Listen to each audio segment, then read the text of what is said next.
question.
Hey you guys, how's it going?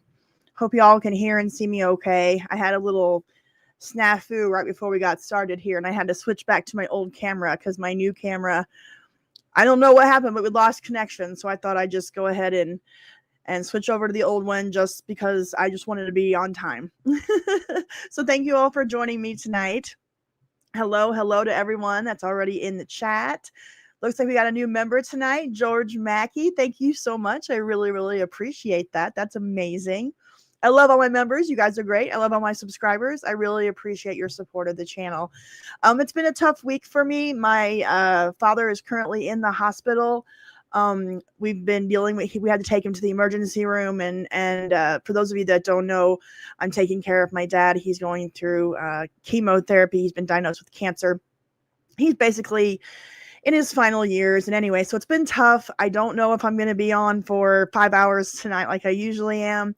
If I get a phone call or whatever, I'm going to have to go. So I wanted to come on though because I wanted to hang out with you guys and get some love from my Gen Xers out there and just maybe have some laughs and things like that. We're going to watch some fun videos and we're going to go back into the beginning of my channel and watch some of the very first videos that I made and kind of react to them and laugh at how badly they were edited. So thank you guys for joining me tonight. I really appreciate it. Well, hello, Robert. Thank you all. Thank you very much. I appreciate that. Joseph, thank you. I really appreciate your prayers. That's amazing. Hi, Vizak. It's all right. It's life, it's life of a midlife Gen Xer, you got kids to take care of and parents to take care of, and it's a really weird time in life, but it is what it is. So I'm really tired. I'm looking a little straggled today, but that's okay. My lighting is all up. I had everything set up for the other camera, and then I had to switch the last second. So I look a little weird, but that's okay. Thank you, Lounzinger. I appreciate it very much. Hi, Chris. Hi, Herbal Urshad. Hi, William. Hello. Thank you guys so very much. I appreciate your support. Hi, Jill. Hello. All right, guys. So we're going to start off with watching some of my very first videos. When I first started this channel, hi, Jean. Hello. When I first started this channel, I originally thought it was just kind of an outlet for creativity. I didn't think it was going to go anywhere as far as like making it my livelihood and becoming a full-time YouTuber. So that's been really crazy. But when I first started my channel, I thought I was going to be more like doing cultural commentary and maybe doing some mini docs about, life in the 70s, 80s, and 90s kind of a thing. But I quickly found out that wasn't my strong suit. And, and then when you get into cultural commentary and you start getting close to politics, that's not really where I wanted my channel to go. And that's kind of what was happening in the first few videos. So I quickly pivoted and went into the nostalgia niche as far as the professional YouTuber term. But my very first few videos were a little bit more cultural commentary oriented, and they are in the members only section. So I'm not going to get into the ones that were political. But I am going to show you the very first video that I ever made, besides my "Hello, I'm Natalie" introduction video. The very first video that I ever made and posted on this channel actually got 250,000 views and got me monetized immediately. So that was kind of crazy. Thank you, George. I appreciate that very much. Thank you so much.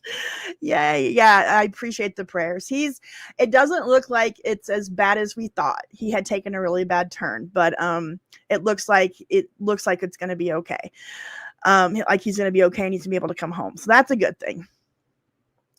Yeah, it did not take my very first video I ever made, I guess somebody grabbed it and put it on Reddit or something. I don't know what I did, but all I know is that I went from zero subscribers to like 5,000 subscribers in less than a week, and I got monetized in a week. I know that's crazy. But I will say, though, for those of you that are interested in this kind of stuff, after I got monetized, the next few videos that I put out, like I was saying, I was doing cultural commentary and kind of got close to politics. And, I would get a few thousand views, maybe 2,000, 5,000, but that wasn't making any money. So it took me like 6 months to where I really started making money. And when I really started making money was when I started doing the nostalgia videos, like the best TV miniseries from the 1980s, or 1980s soap operas were insane, that kind of stuff. That's what really launched my channel into something that I could do full time. But I did get monetized right away, which allowed me to kind of figure out what I wanted to do with the channel. Hi, Kevin. Hello. Hi, Melissa. Hello. Oh my goodness, Herbal. My thoughts and prayers are with you. I know that a lot of us are dealing with aging and ailing parents, and it's very difficult. So I'm so sorry. I hope he gets better, and I hope he gets to come home. It looks like my dad's going to be able to come home, but we're not 100% sure yet. So like I said, I'm waiting for the phone call to see. We're waiting for the oncologist to find out what's going on. So is monetized at a certain, yes, you have to have 1,000 subscribers, but you also have to have 4,000 watch hours within the last year. And that's the one that can get really difficult, because that means that you have to make videos that people will actually sit and watch. They can't just click on them for 10 seconds, 30 seconds or whatever and then click off. Like, you've got to have people watching your videos. So it's 1,000 subscribers and 4,000 watch hours, and that's what gets you monetized. Now, after you get monetized, you get paid through Google AdSense, and you get paid based on how many views your videos get. And for mine, it depends on what kind of niche that you're in. Will depend on your rate for how much you get paid. And you split it with YouTube. You get, I believe it's 55-45. So the YouTuber gets 55% and YouTube gets 45%. And I believe for my niche, it's around $8 to $12. I get about $8 to $12 per 1,000 views. So if you have it kind of balances out to where if you have a video that hits 100,000 views, you get about $1,000 to $1,500 off of that video. If you get a video, what really got me going was I had my very first very special episode video hit 1.7 million views, I believe. And off of that video, I made almost $20,000 off of that one video. And that allowed me to buy some equipment and quit my job and kind of go into this full time. Now, I don't want you to think that that's what I'm making on every video. That's not what I mean. That was a really big one. Okay. So, I know that a lot of people are kind of interested in how YouTube works and how you get paid and everything. So some months, and you get paid as, the good thing about making nostalgia videos is that, they are what we call evergreen. So you can watch it in 2024, you can watch it in 2025. It's not, or 2035 or whatever, and it's the same. It's not like you're doing breaking news or current topics, because when you do breaking news or current topics, that stuff can fizzle out really quickly and you won't get another view again in a year or two. But on the kind of stuff that I do, you can get views, constantly. And sometimes the video will hit a year later or 2 years later. And I've found that kind of happens with some of my videos. So some months I'll make a couple $1,000s.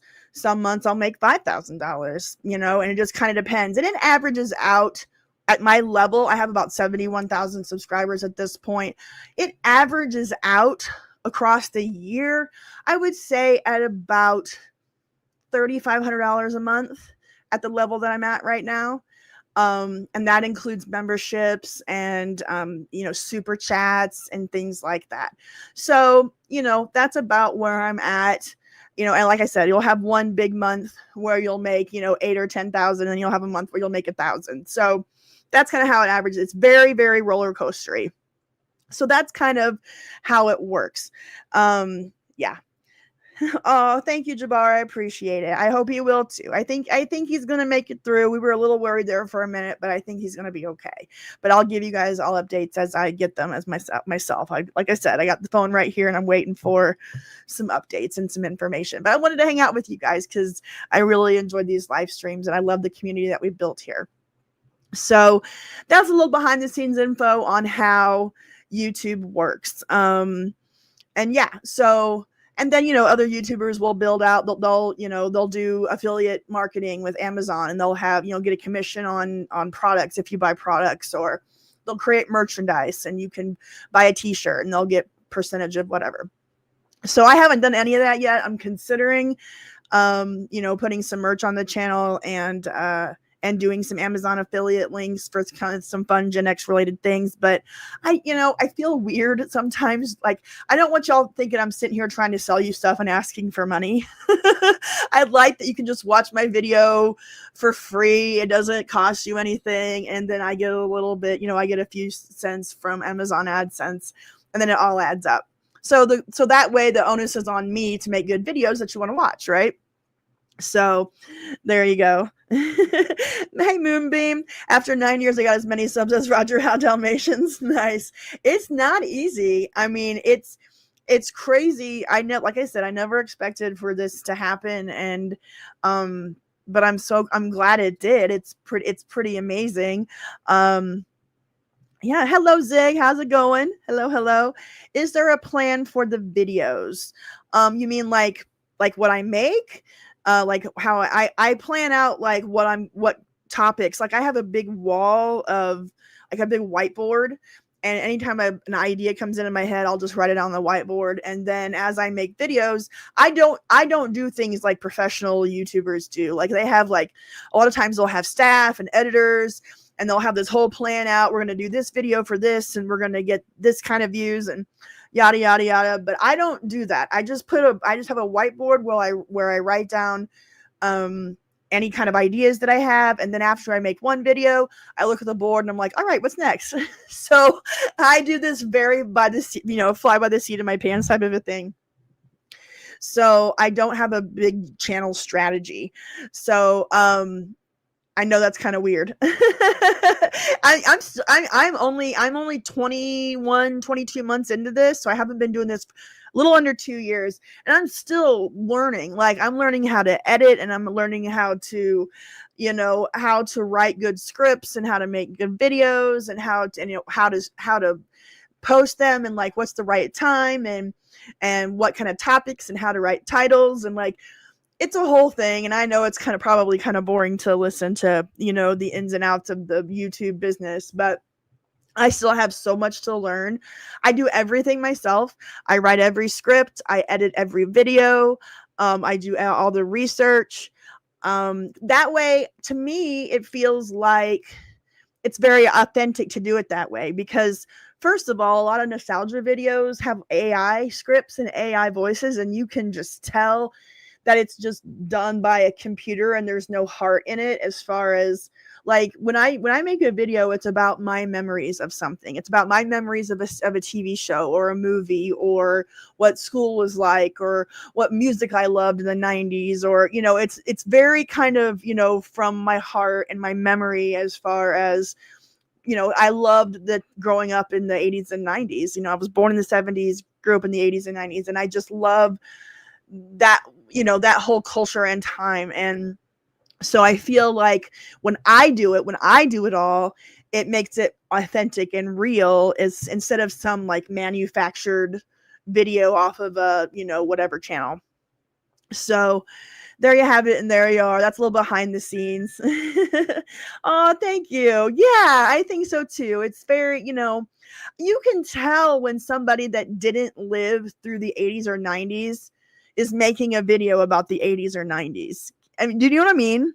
I mean, I just, you can tell. You can tell. So I like it that it's just me and it's my memories and thoughts about growing up back then and what I remember. And then I can, share what I think and then hear from you guys in the comments and on the live streams. And I love that. So yeah, I'm as old as Star Wars. Literally, I was born the year it came out. And it's funny that you say that, because I'm getting ready to show you the very first video that I ever made, the one that went viral and got my channel monetized. And it's called Why Star Wars Fans Are Mad.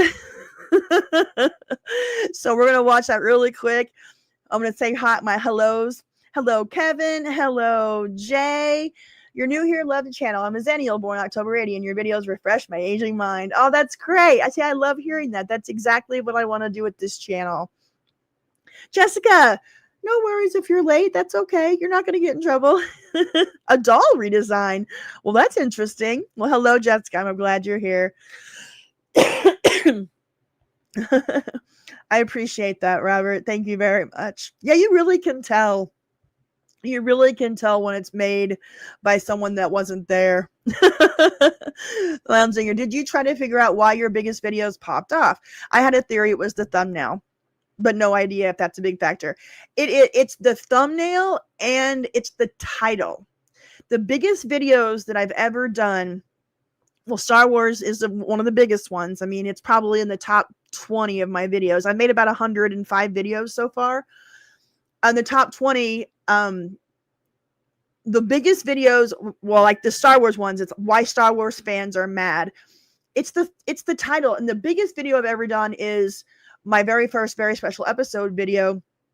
And it was titled Very Special Episodes That Traumatized 80s Kids.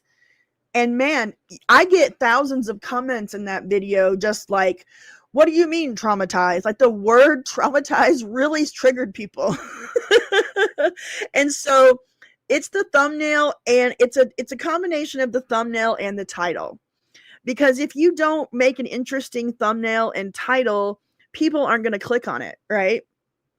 So you have to give them a title that's very intriguing, like pose a question or pose an idea or statement that somebody wants to, hear what you have to say about it, or usually they're probably clicking to argue with you. Oh yeah, those are the best movies of the 80s. You know what I'm saying? But in a fun way, not in like, very rarely do I get nasty comments. I do get some sometimes, but it's very rare. But yeah, it's title and thumbnail are definitely the biggest things about a YouTube video, because like I said, if nobody clicks on it, then they're not going to, even you can have the best video ever, but if nobody clicks on it, then it doesn't matter. So there you have it, and there you are. Yes, Moonbeam's got it. The 3 is title, thumbnail, and topic. Yes. Yeah, you got to be, and that's the other thing. After the title and thumbnail, you've got to make a video about something that people care about. I mean, not ever, like my lowest performing video is 90 CDs that are still in my car. Nobody cared. I got like 3,000 views on it, and that's okay.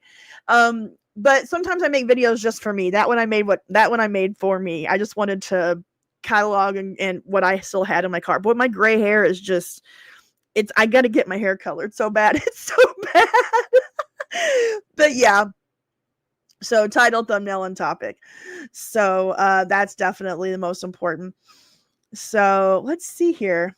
Oh, level 1 to 3. How's it going? As someone who grew up in the 90s, it's funny to see freshly graduated broccoli-haired guys making video essays about what life was like in the 90s. And I'm able to point out like 3 wrong things in a minute. That's the other thing. It's like, it's so weird to watch younger people try to tell you, what life was like, or what's, tell you about something like newsworthy or historical from the 80s, 90s, or 2000s.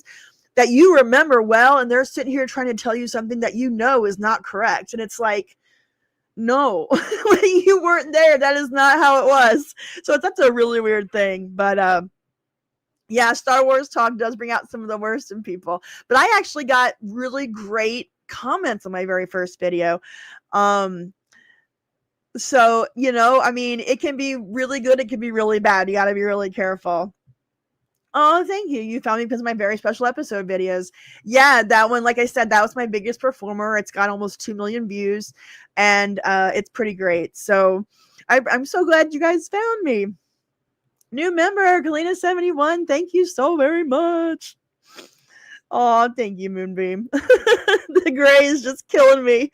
I've had my box of Clairol nice and easy in my bathroom for about 3 weeks now. I needed to get it out and fix up this root growth. I've thought about just going straight gray, just letting it grow gray, but I was like, I'm not ready for that yet, so I'm not yet.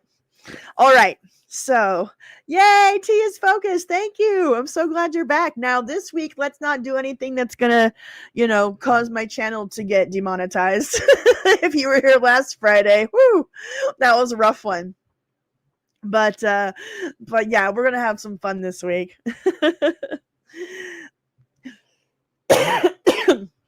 Oh, I will. Okay. Yeah, I developed an allergy suddenly. Interesting. I will definitely do that.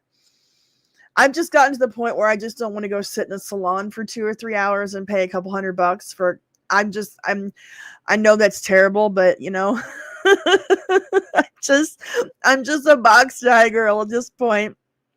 But there were times in my past where I would go drop the money and go sit in a salon all day. Hi, Alex. How's it going? Oh, I know it wasn't you. I'm just saying that for that to be your first live stream, that's not how it usually goes. The person that was responsible for that has been banned from the channel. So, oh my goodness, that's the life of a Gen Xer right now. I'm going to get my hair recolored tomorrow, and then I have a tooth pulled. Yay! I understand that, believe me. All right, I'm sure you guys are done hearing me talk. I'm going to show you the very first video I ever made outside of the Hi, I'm Natalie video. And this is what got my channel monetized. So let me go ahead and bring it up.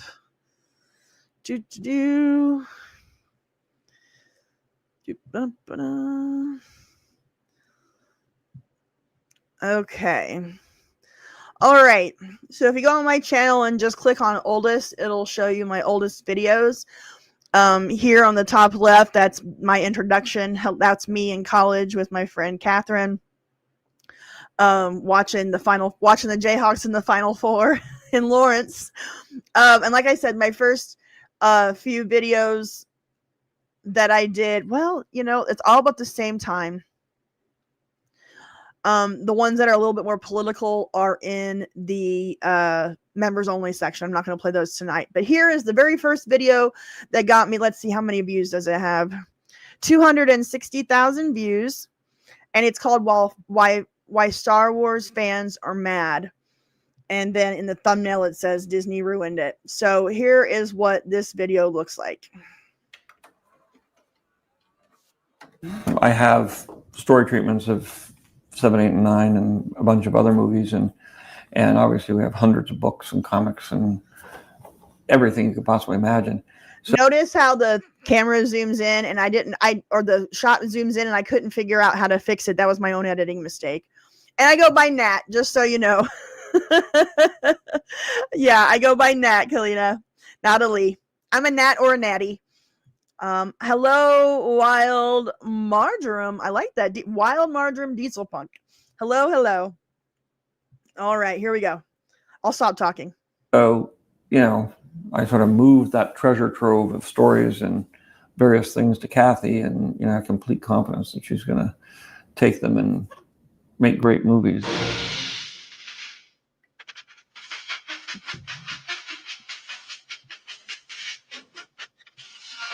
All right, hold on. I forgot that I had to fix I got claimed from Disney, so I had to mute the music. I'm going to go back to the I'm going to go back to the special edition. All right. Let's go to the special edition where I didn't have to mute the music. And I fixed the opening. I have story treatments of 7, 8, and 9 and a bunch of other movies. And obviously we have hundreds of books and comics and everything you could possibly imagine. So, Yes. I sort of moved that treasure trove of stories and various things to Kathy, and I have complete confidence that she's going to take them and make great movies.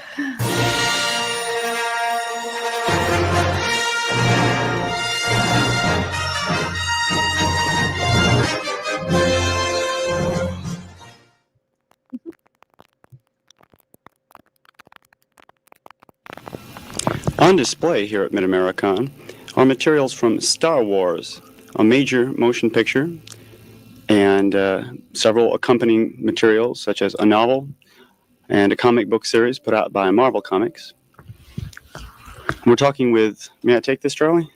We're talking with Charlie Lippincott, who is associated with the production. What can you tell us about the film itself? What is going on in it? What kind of plot is it? It's best generalized as a space fantasy film. It's an adventure film. It's a very romantic image, and it probably, although not camp, relates heavily to a Flash Gordon, Buck Rogers type of film. The question was why we wanted to make a science fiction film in the first place. And basically 3 or 4 years ago when we were preparing American Graffiti, we were sitting around looking in the newspaper one night to see what to go see.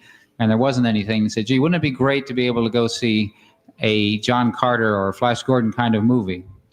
That was really the basis for it. Yes. The film is breaking attendance records all over the country. Not since Jaws have so many people stood in line to see a movie. The first of what the makers of Star Wars hope will be thousands of queues started forming at 7 a.m. outside London's Dominion Cinema. Brought out by a publicity campaign of unprecedented proportions, the audience knew what they were after. The movie is pure escapism, no big social message. But these days, with the way the world is, there's a lot to escape from. So it's a good bet that many Americans this spring will be going to that galaxy long ago and far, far away. The film, which has already outstripped the legendary Jaws as a money spinner in America, tells an outer space war story with strange monsters, robots, and special effects, all made in British studios. Robots. The people in this crowd will soon be among almost 40,000 who have seen a new science fiction movie at North Park Cinema 2. The movie is called Star Wars, and since it opened here 9 days ago, capacity crowds have filled the 1,100 seats in the theater almost daily. In only 9 days, Star Wars has grossed more money than any movie in Dallas history, although the manager of the theater will not yet release the exact amount of profits. Star Wars has been a good luck charm for theaters throughout the country. The movie made $2.6 million nationally during the first 3 days it played. Although lines at North Park Cinema stretched to more than a half-mile long and the movie cost $3.75 a person, no one tonight seemed to mind the crowds. Why are you waiting in such a long line to see a movie? Well, we've just been looking forward to seeing it. We've waited about a week. We were hoping the lines had kind of diminished, but we just kind of wanted to see it tonight. We're pretty enthusiastic about space program and things along that nature. Well, I'm a real science fiction fan. I've got hundreds of science fiction books at home, and I think this is going to be a science fiction classic. Everything was fantastic. Whoever wrote it had a fantastic imagination. I think it was good. Just good? No, fantastic.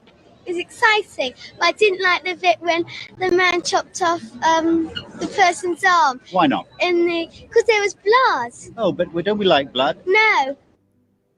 Well, we wanted to get in and see it on the only unreserved show, and it's booked through on the bookable shows right until March, and we couldn't afford to wait that long. And the prestige of being able to say you've seen Star Wars is something akin to royalty, really. I remember the Fox fanfare. And when you're sitting in a single screen house with anywhere from 800 to 1,000 people with this massive wall-to-wall screen, it's pretty heady stuff. And then the blue that said, a long time ago in a galaxy far, far away, and the screen went black. And then, bam! Alan Ladd Jr., an executive at 20th Century Fox, whose film it is, talked about the reasons for its appeal. I think it's just good and evil. The simplicity of the whole story is what really makes it work.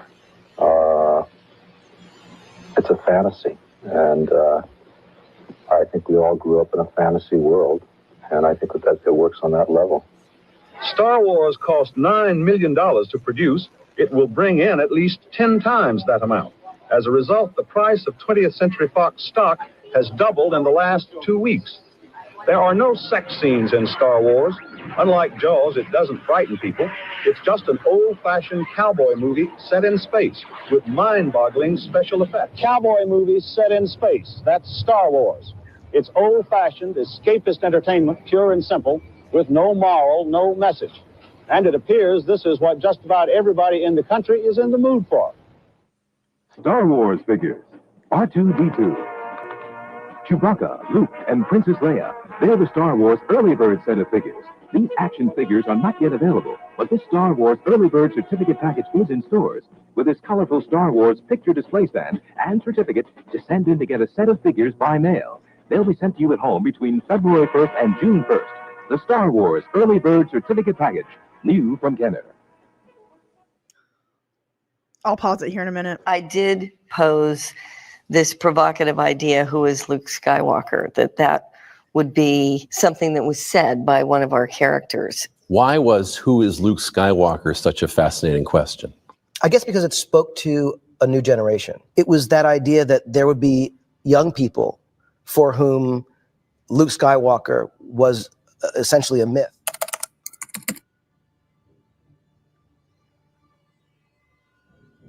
The fact that the company was bought by the Walt Disney Company has been amazing because they very much support the fact that we are trying to grow in the workforce, a number of women in executive positions and in all positions inside the company, and with the movies that we're making and with the protagonists that we're putting in the stories. So I get a huge amount of support with that. But we have 50% of our executive team are women.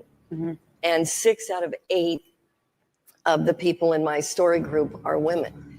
And I'm sure there's a lot of people that would be surprised that we're making Star Wars movies and the majority of the people involved in the development of those stories are women. Mm-hmm. And I think that it's making a huge difference in the stories that we're trying to tell. It's interesting because I have a huge number of men who call me constantly and tell me how much of a Star Wars fan they are and how much they want to get involved in anything to do with Star Wars. I don't have a lot of women who call and have those conversations with me. The shirt that I ran down on the Comic-Con floor and grabbed and put on before the Comic-Con convention.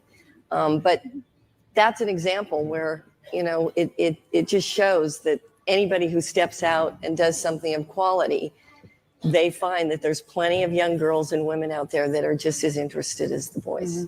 Well, I would say the most amazing thing is that since the company has been bought, how we've been able to scale every line of business inside Lucasfilm because of the partnership with Walt Disney has been incredible.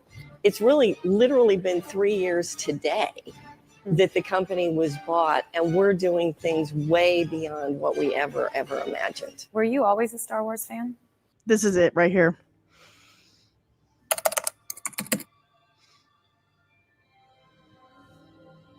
I was a Star Wars fan in the fact that I had already decided to become a film major in college when the movie came out.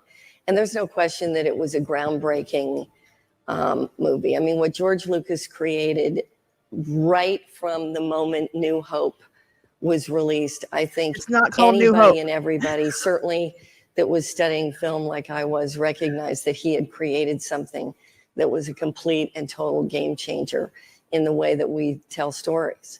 And I think that that's something inside the company that that I still find the most interesting, which is that George recognized that taking stories to drive technology was one of the most important things you could do. All right, so basically what I was trying to show was how Star Wars was introduced to us in the 70s versus how it was rebooted in 2015. And so, you know, all of the hype and about the story, about the new tech, you know, the filmmaking process of it all, everybody was so excited. It didn't matter if you were a guy or a girl, or where you were from, or what you looked like. Like, Star Wars was just, it spoke to so many people. And then when Kathleen Kennedy got a hold of it, it was just like girl boss, girl boss, girl boss. And it was like, it was a male centered franchise, and that's okay. It was a story about fathers and sons and family. And of course, it still had a strong character with Leia. And then it just, I guess what I was trying to show is the approach of the original filmmakers versus the approach from the studio when Lucasfilm was sold to Disney. And as the South Park, the great episode of the Kathleen Kennedy, put a chick in it and make her gay. So that's what I was trying to show throughout this video. And and I go through a timeline. I jump back and forth from from the 70s, and I show the release of each of the film from the original trilogy, and then I show what they did with the what's it called, the sequel trilogy or whatever it's called, and then what the fan reaction was to that versus the fan reaction to the original trilogy. And I also get into the prequels, and then the re-release in 97 of the OG trilogy, and then the prequels, and how the prequels weren't really, they caused a lot of division among Star Wars fans. But anyway, that was kind of the idea behind this video, and that was the video that got me started and got me monetized on the channel. So I'm interested to hear from you guys as far as what your memories are of seeing Star Wars, if you're even a fan, how you feel about what has been done to it in the last decade. Yeah, even she said it, it's all about the story, but then she forgot it. Yeah, she wasn't a fan. Like, she even said it, when they asked her, oh, well, I was a fan in the fact that it was, it was something new. And like, Kathleen Kennedy, for those of you that don't know, like, basically fell upwards in her career. She was Steven Spielberg's assistant back in the 70s when she got out of film school. And then because she was his assistant, she got to work on Star Wars. She got to work on Indiana Jones. And then she married, I can't remember who her husband is, but her husband is one of the big producers of it all. And like, she basically just got into this business and got to where she is today because she started out as Steven Spielberg's assistant. And I even show later in the video what Steven Spielberg thinks about her, like later on, like how bad of an assistant she was and everything. So, it was so so that is but if anybody refers to the first movie as A New Hope, like, I automatically think, all right, you're not a fan. Like, that's Star Wars, right? It's not A New Hope. Marshall, Peter, was it Pete, not Peter, what was his name? Anyway, whoever she married, they became like a producing duo, but apparently she's never had like real, her name gets on stuff and she gets to be a producer, but she doesn't really contribute to story or anything like that. She puts in her 2 cents. Apparently her ideas are all terrible. Yeah, lame and gay, sorry. Put a chick in it and make it lame and gay. So it's just very, very interesting. Yeah, seeing Chris Connolly looking old makes me feel old. I know. It was always great to see Chris Connolly back in the day watching MTV News. But yeah, this was why my channel got started. So, but yeah, the way that they were like, who is Luke Skywalker? Like, come on, man. Really? And then they turned him, like, and she did this with Indiana Jones as well, like turning these male protagonists, these male heroes, these characters that were strong and creative and heroic and and risk-taking and just good male characters. And then she just like cut their balls off. She did it. She did it in Star Wars and she did it in Indiana Jones. I'm like, why do you want to make these characters look like old, awful, cranky men that need a young woman to come in and show them how to really do things? It's like, come on. that is not a movie I wanted to watch. So anyways, yeah, exactly. So the whole video is about 30 or 40 minutes long. If you haven't seen it, definitely check. I have the original, which I had to cut some things out for copyright, so I made a special edition and recut it and made it where I didn't have to cut anything out. So anyways, that was my first video here on the channel, and that's what got my channel started. Who is Kathleen Kennedy married to? Frank Marshall. That's his name. Yeah, and they met on the set of, I think they met on the set of the first Indiana Jones, but I could be wrong. Maybe it was Star Wars. Anyways, they've been together for my whole life, almost 50 years, and yeah. So Kathleen Kennedy has lived a charmed life in the movie business. So there you have it, and there you are. So let me go back to my channel. Oldest. So yeah, in the members only section, if you become a member at the I've Got 5 on It level, you can watch my very, very first videos that get a little political. One was Friends a Ripoff.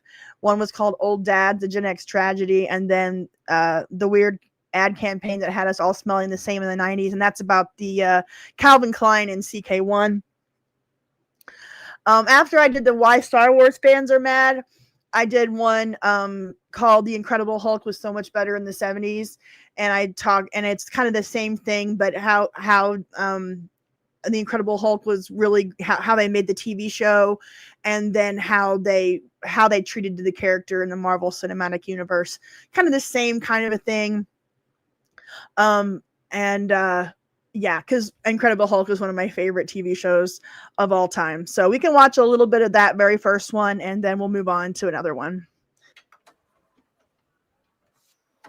The Hulk television show, I thought, was wonderful. It was created and done by Kenneth Johnson, who I think did a brilliant job. He was so smart. He took a character which, in live action television, might have been unbearably foolish looking, with nonsensical stories, and he made it as palatable for grown-ups as for kids, maybe more so. It was an hour show, and in the course of the hour, you only actually saw the Hulk for, I don't know, 5 or 6 minutes, maybe not that much. The rest of the time, it was Bruce Banner, played by Bill Bixby as a very human, empathetic character that you cared about. So it was really an adult show about an interesting, complex hero with a lot of personal problems.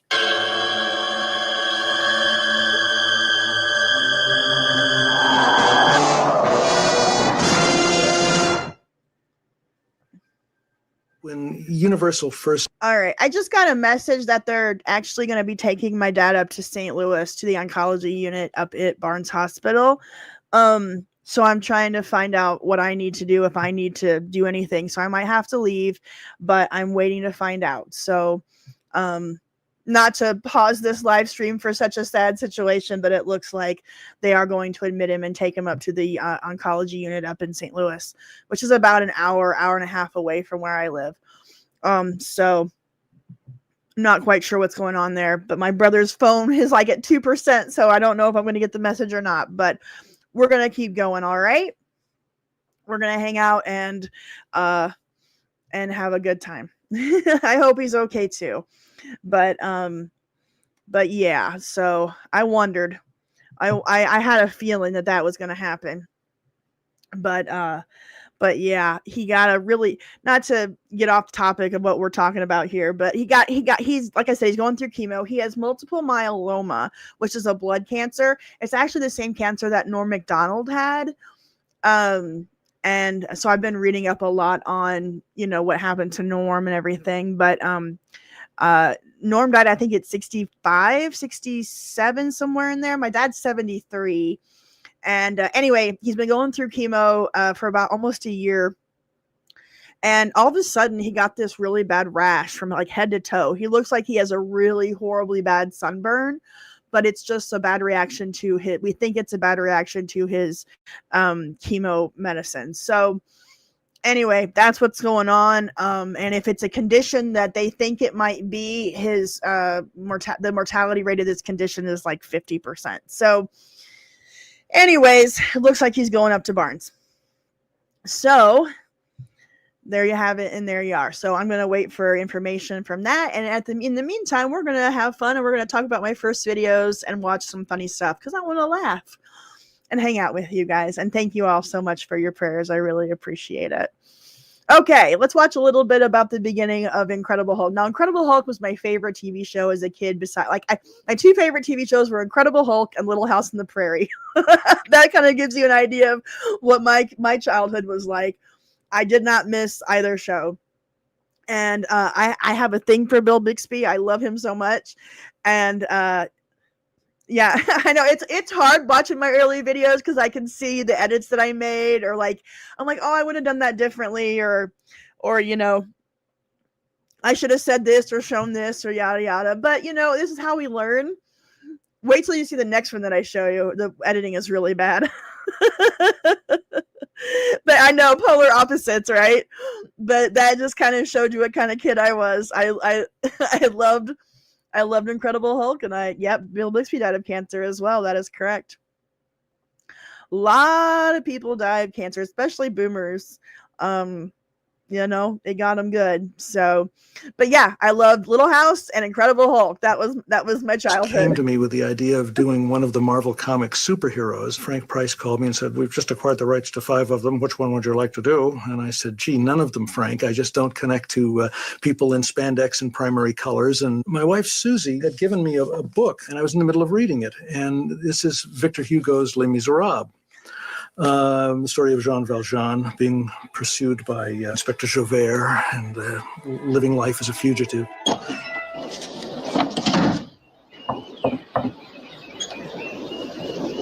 I'm Jack McGee from the National Register. I'm checking some stories that a huge hulking creature was seen in this area. So I had all of that sort of Victor Hugo story in my head, and I realized that, well, there was a way to take a little bit of Victor Hugo, a little bit of Robert Louis Stevenson, and this ludicrous thing called The Incredible Hulk, and turn it into a serious psychological adult drama. I wanted it to not be comic booky in any way. One of the first things I did was change David Banner's name from Bruce Banner. Why? Because the Bruce Banner thing is like Lois Lane, Peter Parker. It's all alliterative. It all harkens back to comic book roots. And I was trying to do everything I could to get the show away from comic book roots and that kind of feeling. The show had to live in the real world. There was a title card that I put at the beginning of the pilot of The Incredible Hulk, which said something to the effect of, "Within each of us oft times dwells a mighty and raging fury." And I think that that's something that everyone has felt at one time or another, that sense of just wanting to explode.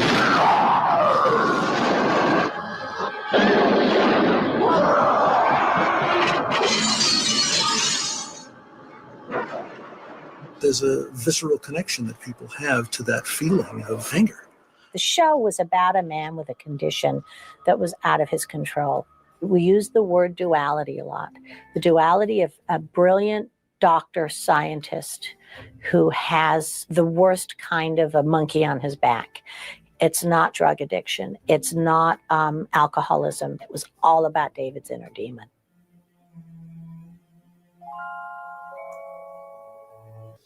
Hello, I'm Bill Bixby. I was very anxious to cast exactly the right person in the leading role. I needed someone who would bring an adult following to it, who was a serious actor, and who would not be thought of as being in something that was anything other than first class. And Bill Bixby was my first and only choice. We sent him the script. His agent gave it to him. Bill said, "What, are you crazy? I'm not going to read anything called The Hulk." And his agent said, "Read it." and Bix read it and called me the next day and came over and said, "Is this what we're going to do?" I mean, Bill was always very intense, right in your face all the time. Oh.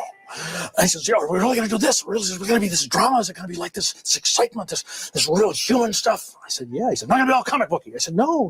Bix says, "This is what I want to do." And he said, "Will you stay with it for as long as I stay with it?" and I agreed to be part of the show as long as he was part of the show. And indeed, we were pals from then on. Bill Bixby is the only actor I can think of who could have pulled it off. And I think a lot of it, besides his talent, was his credibility with the audience. They knew that he wasn't going to take them somewhere that would make them foolish. And the Hulk is not evil. He is rage manifested in a physical form, only focused on what made him angry to begin with. But once he has solved that problem, he's a fish out of water. He is lost, helpless as a child, wandering around trying to find out. He has no idea how he got here or why he is here. I saw him walking down the hall toward me with those white eyes in. That was the key moment when I really knew that we really had something, because seeing Bill Bixby with... I think that's the best part of the show for me, is the Hulk out, that musical cue, that sting, and the wide eyes, his eyes change, and that was my favorite thing of the Incredible Hulk TV show. And I don't know, as contrasted to Star Wars and the whole we gotta get girls involved, in the modern day stuff, which they do with Hulk, with She-Hulk and all that. But the original Incredible Hulk TV show was produced and created by Kenneth Johnson, but the writers on this show were two women, and you're seeing them in these interviews here. So even though it was created by Kenneth Johnson, it was two women that wrote most of the episodes of the Incredible Hulk, which I thought was very interesting. And the number one demographic for the Incredible Hulk TV show was adult females. And then it was followed by adult males and then kids. So it was a family show, really. And I absolutely adored it. I think I'm going to watch the pilot on the Discord here soon. We had a Rocky marathon on Monday on Labor Day, and it was so much fun. It was so cool to watch all the episodes or all the movies. So I think I'm going to do something like that with the Incredible Hulk TV show and watch some of the movies, like the pilot and then the big movie episodes. They had the big double episodes they did throughout the series, but it was so fun. Yes, I'm saying that Incredible Hulk was written by women and it wasn't lame and gay. Isn't that crazy how that works? Yep, I know, it's crazy. So yeah, and that's the other thing. The real She-Hulk was so different from that trash series. They could have done some really cool things with She-Hulk based on the actual comic, but boy, they just effed that up royally. Yes, thank you, Jessica. Remember to like this stream. I really appreciate it. If you haven't subscribed to the channel yet, please do so. If you want to become a member, I would love that as well. I got 2 levels.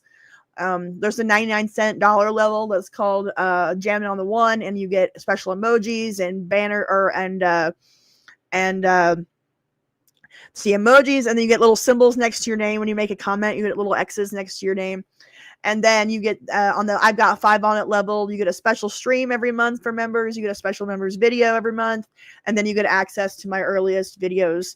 And there are also some special members only videos that I'll push in as well. I might show you one of the members only videos just for fun. I just don't want to get political. Oh, man. Exactly. They were chosen because they were great writers, and that's the only reason. That's all that matters, right?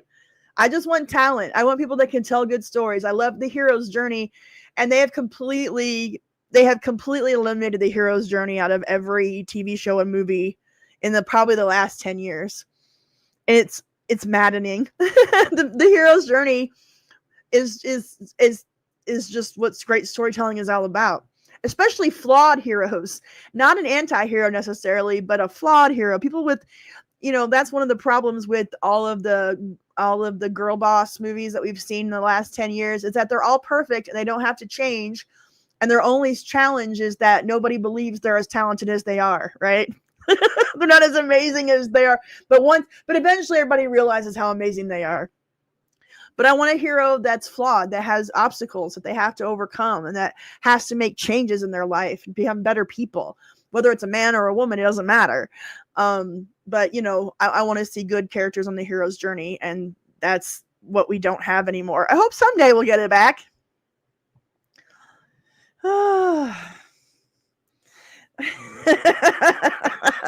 They didn't make the Hulk twerk back then.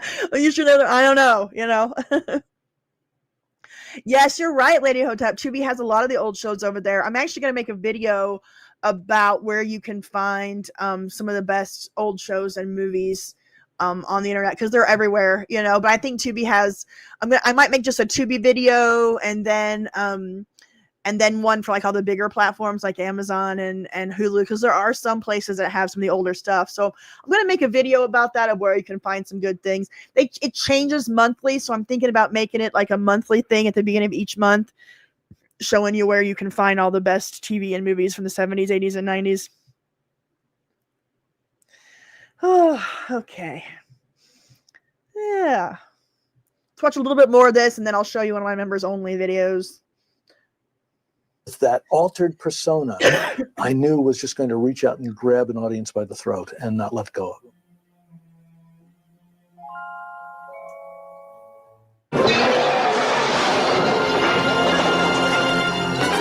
I was looking for somebody to play the Hulk. We talked to Arnold Schwarzenegger. He was busy doing Conan at the time, and he suggested we talk to Louis Ferrigno. And I met with Louis, and he was a very sweet guy, had absolutely no acting experience at all, you know, and I was concerned about being able to make that happen. So I sort of kept Lou in my hip pocket, but I decided to try to go with Richard Kiel, who later on would play Jaws in the James Bond movie. Dick is is 7'5", is massive, and is an actor. And we actually filmed a week with Dick, but as we sat in the dailies, more and more, it just became apparent that this was not the right image for the Hulk. Back to Lou, and I brought him in, and we did some improvisation stuff together to try to see if I could get a performance out of him. And he did okay. Not great, but okay. But Louis was an impassioned guy that I felt had the inside stuff to make it happen. I mean, here's a kid that had made himself into this, you know, hugely amazing muscle man. And I got to thinking, well, if he's got the inner strength and fortitude and passion to do that, then I bet I can make this work. It was such a good show. Ken did everything right. And when Banner turned into the Hulk, people who saw the show still remember there'd be a shot of his eyes would suddenly start changing color. Then you'd see the shirt starting to rip off his shoulder as the shoulder got bigger. For some reason, women have told me they love that shot. We can't wait to see where the shirt rips and the shoulder gets bigger. The demographics were interesting. Our largest audience was adult women, and then adult men, and then teens, and lastly, kids. And it wasn't because I set out to pander to a female audience. It was just, that's the way we wrote the show. Sure, the young kids sometimes would tune in to see the big green guy crash through the wall. But what happened was very quickly, the adults in the household saw, wait a minute, there's something else going on here. This is a real drama. This is a little morality play. This is a character that I want to know more about and be involved with.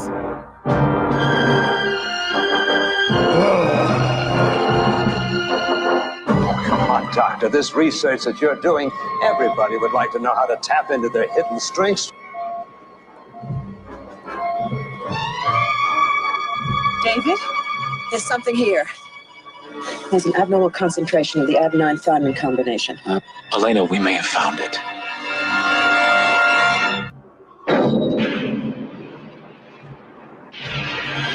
Here's some scenes from the next episode of The Incredible Hulk. Big Hulk? Pretty mean looking. We have no authoritative proof that those footprints are real, and we do not want to start a panic around here. We have to try and make it happen again so that we can observe it. I know you have feelings of enormous strength.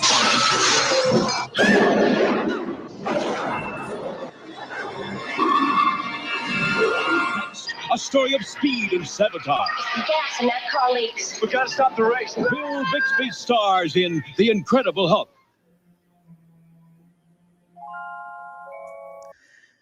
Okay. Yes, Bionic Woman's great. This makes you want to rewatch it? Yeah, I'm going to have to, I watch this show all the time. I'm going to have to start streaming some episodes on my Discord so we can all watch it together because it's so great. I'm going to show you this next part about Gen X and the Hulk, and then we'll move on to my next video. Your TV's being stupid? Oh no. Well, thank you very much. This was just, I was teaching myself basically, I obviously didn't do any voiceovers in these first ones. I was teaching myself how to edit with this new software because I learned how to edit in the 90s with an analog system on tape. And so I had to learn how to edit on a computer with modern software. And so I was basically teaching myself how to do that by making these videos and trying to tell a story about my favorite TV shows and movies from my childhood. So that's what I was doing. Get the complete series on DVD. I need to do that. I need to buy physical media and get, because I have all of this stuff on my Plex server, my friend's Plex server, and then I download them, save them. So I have a lot of this stuff saved on my computer, but I really want the physical copies. And I used to have all of the Hulk movies on DVD. I had the 80s and the ones from like the 80s and 90s, the TV movies, but like the pilot, and then there was one called Marriage where he gets married in the second season, and then one from later on. I can't remember which one it was, but yeah, I need to do that. Need to do that. Ooh, rewatch Knight Rider. That would be fun too. We can do that. We need to start doing that. I need to start playing some more TV shows on the Plex or on the Discord. Okay. Now, let's see if you guys remember this. You're going to like this. I think you're going to like this. Is this where you filmed The Incredible Hulk? Yeah. I'm Fred Rogers. Hi, I'm Mark Burley. Glad to know you, Mark. And this is Mr. McFeely. Hello, Mr. McFeely. Pleased to meet you. Come on in. Bill's waiting for you. Thank you. You go ahead, Mr. McFeely. Mr. Bixby, I'm Fred Rogers. Oh, Mr. Rogers, how nice to see you. So glad you... Mr. McFeely. You know Mr. McFeely. Yes, I do. I watch the show all the time. Very nice to have you here. Is it okay if I take some movies? Oh, please do. Take anything you would like. Okay, thank you. You're welcome. Well, you know, I wanted to show my television neighbors about your kind of pretend. Oh, I would be happy to show our make-believe to them. It's not quite as glamorous as most people think. As you can see, Lou Ferrigno, who plays the Incredible Hulk. I am not the Incredible Hulk. Of course, we are two different people. And through the use of makeup and green makeup on Lou and the wide eyes and everything, it looks as if I become the Incredible Hulk. That you turn into. That's right, like I change into him. But of course, that's just make-believe, and that's the magic of motion picture. Well, you're a real person with a real family yourself, Oh, aren't yes, you? I am. I have a son, 5 years old, Christopher Sean, and he is just beginning to realize the difference between the make-believe part of the Incredible Hulk that I do and the reality, which is that I am his real daddy who really comes home at night, and I don't really turn in to the Incredible Hulk. Lou? Lou? Excuse me, Richard. Lou, could I introduce you here to, I could meet Mr. Rogers, Lou Hi, Lou. Incredible Hulk, Mr. McFeely. How you doing? Yes, Yeah. it looked real to us. We thought it really broke here for a moment that you were going to go down with it. Were you scared to do that? Not really. You want to go quality show, you got to give them the best performance. You give the best performance. And we're also surrounded by many professional people who keep us from having to be really afraid because we know that they know what they're doing. Of course. Now there's Lou Ferrigno getting in the makeup chair. He is a very muscular man. Yes, he is. Now, here's Norman, the makeup person. Oh, yes. He helps with the makeup. Paste on. Oh, this is called spirit gum. That's it's a special type of glue that holds on the forehead, the rubber forehead. You'll see that in a moment. There it is. Special forehead. Right there. He's putting it on. Wonder why they do that. There. Now, here, this goes on the nose. Some glue on the nose and a special rubber nose. It makes him look like the Hulk. Now, the next step is the green makeup. Oh, my God. Now, this goes all over his face and all over his body. And as you can see, the makeup is shiny. Yes. So what they have to do is put a powder on it. They powder it. There's the powder. And it takes the shine away. It does. It takes about 2 hours to do this. Now you'll see Lou Ferrigno as the Incredible Hulk getting ready to make one of the programs. And he keeps that on the whole time that he's making the program? That's right. It takes about 12 hours. Now, this is about 12 hours later after a long day. And here comes the wig. It's coming off. Now he takes the forehead off and just pulls it right off. Does that hurt? Well, it looks like it does, but he's just glad to get it off. I would imagine so. That's the forehead. Yeah, and if you notice throughout the series, they had a hard time figuring out what wig to put on him. The first few episodes, the wig is really, really bad, but then they figure it out as the show goes on. The Incredible Hulk is elastic. I can be that. You can tie him in a tangle and see how he unwrangles. You can stretch the legs and arms. It won't do any harm. Watch this. He's a flexible superhero. Hulk. The Incredible Hulk, part of the Elastic Superhero Collection by Mego. The Incredible Hulk meets Spider-Man. Each figure a foot tall and fully posable. All you need is a piece of string, and here comes Spider-Man. Avalanche! This is a job for the Hulk. The Incredible Hulk with a face that's mean, lots of muscle and skin that's green. Superhero Hulk. Good job, handsome. The Incredible. This is the Hulk. You can place the Hulk into the rage cage. With a few pumps of the Hulk inflator, you can make the Hulk grow in size. Rip out of the shirt. And break out of the rage cage. Hot Wheels line for $79. And this Hot Wheels van is hot looking inside, too. There's a picture like this inside the Incredible Hulk Scene Machines van. You can buy it in specially marked packages with these 3 Hot Wheels.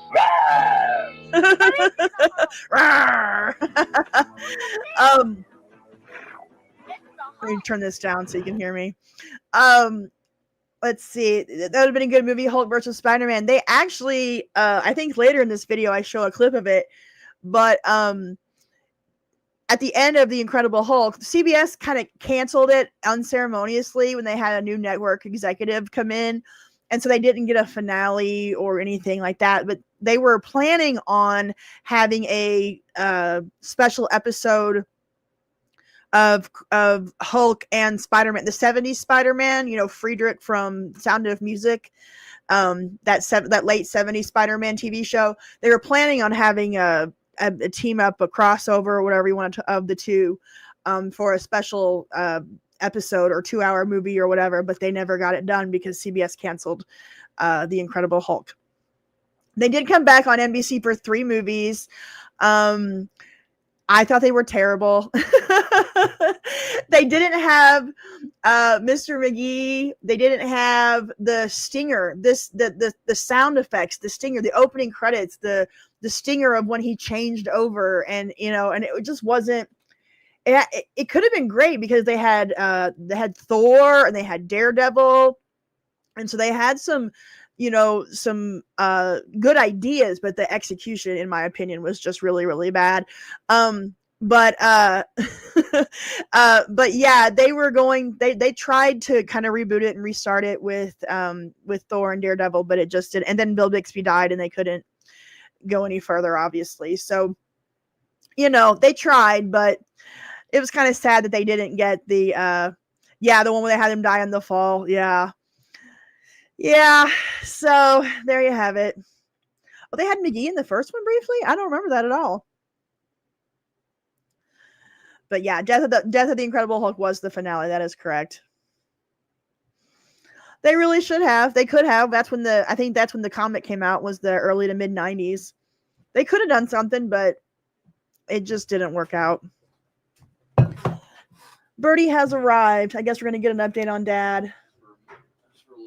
Okay. Uh-oh.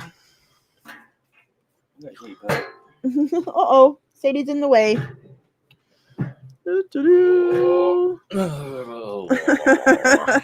It's been a day. Dave's been in the hospital most of the day. Mm-hmm. So they're taking him to Barnes, I guess. So they're going to be taking him to Barnes. Oh. When? Don't know. Yeah, they put him in for a bed and they're just waiting for one to clear. Yeah. He could be there. Might be leaving now, might be tomorrow. I don't know when. So why are they doing this? What was because they're not 100% sure what it is. Okay. The doctor, we talked about the Steven Johnson syndrome. Right. And at first the doctor had that attitude of like, oh, I'm a doctor. You guys just read something online. It's probably not what it is, blah, blah, blah, blah. Right. Like, it's like, no, actually his primary care physician brought it up, not us. Right. And then they,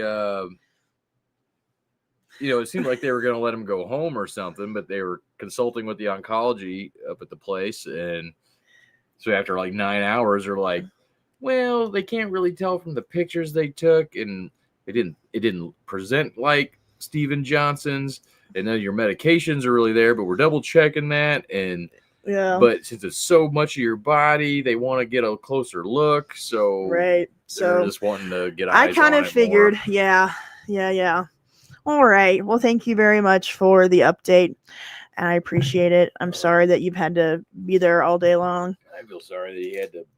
It's just that feeling of going somewhere for what you think is going to be a little while. Next thing you know, you're not going home for days. Right. And it's just like, mother. Yeah.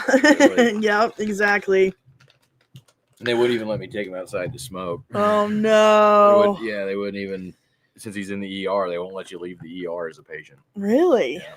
Oh, my goodness. I can't bring him home and just take him to Barnes tomorrow because he's in line. Right. He'll lose your line spot. Gotcha. Yeah, Birdie is exhausted. It's been a long day. It's been a long, long day. All righty. Let's watch something funny. Let's see. We'll take a break from my early videos and let's watch something a little bit more, I don't know, not so serious. I've saved a lot of things that anytime I go on a social media platform, anything that's Gen X related, I'll save it and play it for you guys, watch it with you guys. So let's do that for a little bit, and then I'll probably wrap this up around 10. We're gonna shorten it up tonight. We got a lot going on, unfortunately, but let's have some laughs before we do. So let's go over to share this tab. All right. Do you guys remember the TV show That's My Mama? Because I don't. Yeah, I know. This is from 1974. It premiered 51 years ago on September 4th, 1974 on ABC. It's called That's My Mama. Let's watch the preview. Hi. Welcome to Oscar's Barbershop here in Washington, D.C. You'll find good people in here like my mama, a great lady full of love and kindness, and a good person to have on your side in an argument. And of course, this dude is me, boss of my own shop and a smashing success. Except my mama. This is my best friend, Earl Chambers. Now, Earl's the type of guy who'd give you the shirt off his back. But chances are it would be the one he borrowed from you last week. No, man. I saw the apple on the bench first, so that makes it mine. But the bench is in my shop. That makes that apple my property. And your property is in Washington, D.C., and I am a governmental official, so that puts me in official charge of this apple. What's going on in here? Mama Earl found this apple on the bench, and he claims it's his. And just because the bench belongs to him, he claims the apple does too. Now, Mama, will you tell him who that apple belongs to? Me. Anyone who wants it, it's not very good. That's my mama. Who is it? Who looks familiar? Let me find out. So yeah, I automatically recognize Clifton Davis because he would play the Reverend on Amen in the 80s with George Jefferson. That's who that was? Yeah. Oh, no doubt. Oh, let me get that over That for was a you. good show. I loved Amen. And that opening theme song is a banger. We might have to play that. Let's see who played Mama in That's My Mama.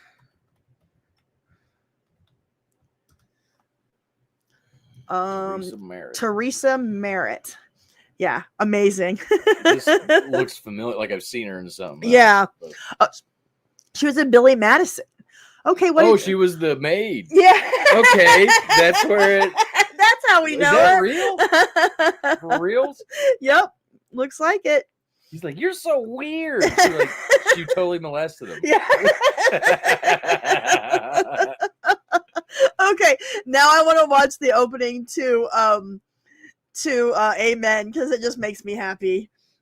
This is how we're just gonna go on stream of consciousness tonight. We're just gonna kind of go from here to there. Amen TV show intro. When I'm around. Yeah, it does. This just makes me happy.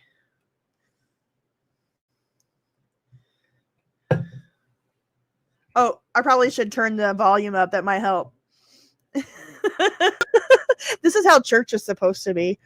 I like it when we have this kind of music at church. Oh, is everything okay? Do you have do you have a charger? At home. Okay, well I have one for you that'll fit. Give me just a second. Fit. I gotta wirelessly do it. Oh. Gotcha. Well, you know where the wireless charger is. I loved Double Dutch. I loved Double Dutch. I was so into that when I was a kid. That was like my favorite thing to do at recess. Sabrina's. Are you kidding me? Double Dutch and kickball. That was my jam. I was really good at kickball at FCA. Okay. Okay, you can go on now if you're going to talk like that. I was good at kickball. Okay, well, I was badass at Double Dutch, and you can be skeptical all you want, but I was really good at it. Ball. That's what you like to do. Tetherball is awesome. Yeah. Tetherball was pretty fun. You get a good run on that thing? Man, oh, God. It always reminds me of Napoleon Dynamite. Yeah. Even though Napoleon was made in like 2005. What about Foursquare? Anybody else play like Foursquare? That was a great game, too. Yes, that was good stuff. No bouncies. No slamies. That was a fun game. That was There's fun. Some good playground games back then. Man. Absolutely. Just so good. That's what. At our if I ever do a meetup for the channel, we've got to have like a game day where we play like tether. It has to be at a playground where we can tetherball and Foursquare. Well, we gotta have punishments too. You gotta do like bear stands and shit, so you can hold the wall up the longest. That's what we always had to do. We got in trouble. Go do like if you got in trouble for like talking during class, you'd have to do bear stands for like so many minutes during recess. Right. I explained what bear stands were once on a live stream, but when we were at a private school and our teachers loved bear stands, basically, this was a punishment. You had to stand straight up against the wall, and you had to bend your knees. You're in a sitting position. Yeah, with kind your of back against the wall. Yeah, kind of sitting position with your back against the wall, and you had to do it for like so many minutes. And it was painful. And then you remember getting marks though, like in 7th and 8th grade. If you got marks throughout the day, each mark was 5 jump ropes. Oh yeah. Yeah. So if you got like, so many marks throughout the day, you'd have to stay after school and do so many jump ropes before you go home. Yes, I forgot about that. Oh my goodness. The Princess Warriors, $5 super chat. Thank you. Hi, Natalie. I know you have to be careful with music, but I think you'll like the Children of the World project. So many 80s child stars. All right, I will bring it up right now. Yeah, Napoleon Dynamite to me is a Gen X movie, even though it was from like 2005 and it's like millennial. It's ours. I claim it. Yeah. John Heater, I think he's an Xer. Let me find out. Especially because of like the time it's set in. Right. It's not really a predetermined time, but it seems to be like an 80s almost. Yeah, but that was the conceit of it was that in rural Idaho, that even though it was the early 2000s, it looked like the 80s. They're just that far behind. Understandable. I get it. But it was all just very relevant. Yeah, it was. But if you watch the opening of Napoleon Dynamite, it shows his high school ID card and it says class of 2004. Oh wow. Yeah. So yeah. But yeah, let's watch Children of the World project. And speaking of 80s child stars, I don't know if you guys like podcasts. I ran across one the other day called the Patrick Labrador Show. Or the Patrick Labra Show. Anyway, Patrick Labrador played Andy Garvey on Little House on the Prairie. And he also was in NCIS or JAG later on when he was an adult. But anyway, so he was a child star in the 70s and 80s, and he has all of these child stars on his podcast all from the 80s, and it's really great. Like all the Little House kids, the kids from like he had Todd Bridges on the other day, and he has all like so the Different Strokes, and he has some from One Day at a Time. So if you like child stars from that era, definitely check out the Patrick Labra show with Patrick Labrador. So it's really fun. It kind of gives you insight on what it was like to be a child star in the 70s and 80s. Let's see. Yeah, it wasn't Napoleon Dynamite wasn't an alternate universe. It was just Idaho, rural Idaho. Let's see. Children of the World Project. Did you see the Mr. Rogers thing I sent you the other day?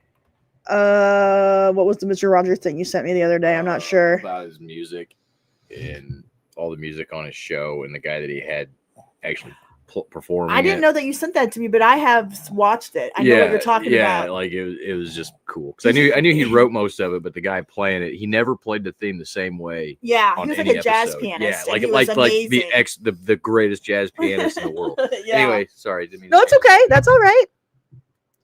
All right, Children of the World Project. Let me bring it up. Would Superbad be a Gen X or millennial film? I consider Superbad to be a millennial film simply because they were in high school in the early 2000s. But it has a lot of Gen X influence in it because of Seth Rogen and who wrote it. Yeah, because Rogen wrote it, and then was it Bill Hader? Is that who was the other cop? Yeah. So there's a lot of Gen X influence on it. It's kind of like a passing of the torch. Did the other guys start writing it back when they were in 8th grade or something though? Like I'm not sure what the Superbad writing is. I don't think. Well, oh yeah, they did. Okay. Rogen started it back when he was a kid. Okay. But by the time he got it greenlit, he was too old to play the main character. Right. So okay. So okay. the cops. That's gotcha. Yeah. So it's kind of like a passing of the torch from Gen X to millennials. But yeah, it's a Gen X millennial crossover. So, and it was also made right before smartphones, and so it had a hint of tech and social media, but it wasn't what we have now. So like it was kind of one of those last high school movies before smartphones and social media took over the world. So there you have it, and there you are. Let's watch the Children of the World Project, because I love 80s kid stars. Oh, this is related to We Are the World, so this must be 85. I'm in. Here we go. Roll it and record. Stacey Ferguson, gotcha. Yeah, from Kids Incorporated. We Are the World. It's the kids' version of We Are the World. We are the world. Really? We are the children. We are the ones who make a brighter day. So let's start giving. Obviously, I'm going to have to pause it just to avoid copyright issues. Is American Pie Gen X? It's Zennial for me. It's the youngest Gen Xers and the oldest millennials. It's a very Zennial movie because you have people like Allison Hannigan in it who are very Gen X, and then you have the younger cast, the guys, Stifler's also a Gen Xer. So yeah, I would say American Pie is a Zennial movie. I don't let millennials claim it, but I don't let Gen X claim it either. It's for the Oregon Trail generation because it was when we were in high school and college, right? So yeah, very Zennial movie.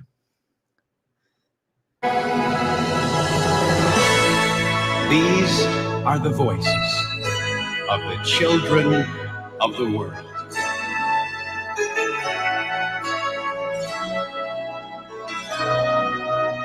There was a time when we took call, when the world must come together as one. I do not remember the kids' version of this. You remember this?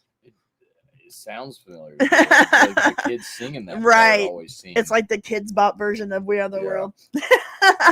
I'm so far I'm not recognizing any of these kid stars, but I'm trying to figure out who's who. There are people dying, and it's time to lend a hand to life. The greatest gift of all. Is that Alyssa Milano? That is Alyssa Milano. Boy, she was like everything to the guys in the 80s. Now she's a total whack job. Yeah, one of those guys I saw, he looked familiar, but I can't remember what his name is. Yeah. Well, I've seen Stacey Ferguson and Alyssa Milano so far.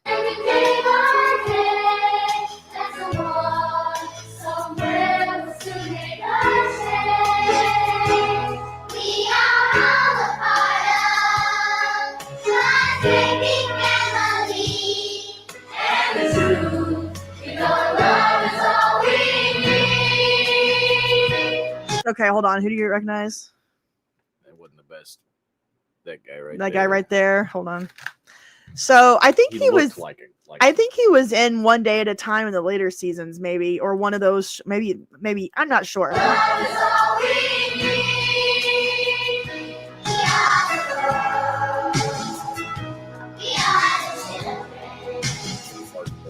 are the ones who make a brighter day, so let's start giving. Were those Keds they were wearing? Probably. No, well, yeah, those look like Keds, but I can't see the blue on the back, so I'm not for sure. Most more than likely. Yeah.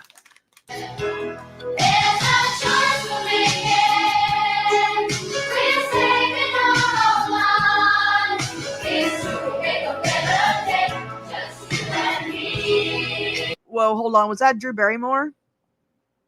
Is that Drew Barrymore back there in the background, or am I just totally making that up? Judy Winslow's in this? Interesting.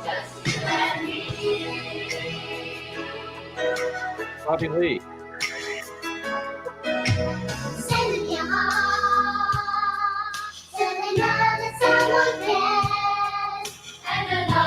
There's Fergie. There's a lot of Kids Incorporated stars on here. I just don't remember their names. But yeah. Pause on wide camera shot so we can search. Okay, I'll do that here in a second. God has shown us by turning stones to bread, so we all must lend a helping hand. We are the world. We are the children. Oh, We are.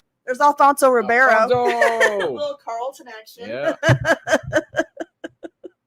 I love it. Hold on. I want to see who was involved in the Children of the World project.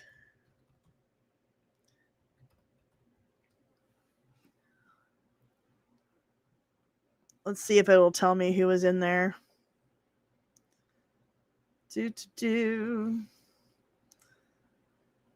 Of course it just says Stacey Ferguson. It doesn't give me any others.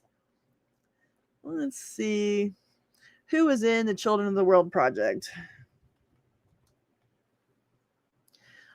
Yeah, it was. Okay, yeah. Drew Barrymore, Danny Pintaro, which was the younger brother from Who's the Boss.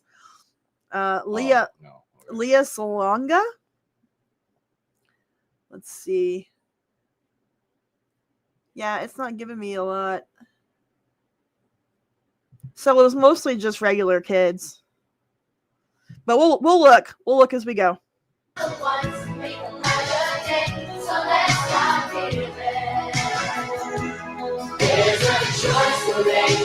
Do you guys know who these guys are here? Hold on. Yeah, these three. Are they? Because they look like they could be. Look like twins. Yeah. I'm not sure. Don't. Oh, Kim Fields is in there? Tootie's in there? I'll have to look. See if we can spot Martika. We're saving our own lives.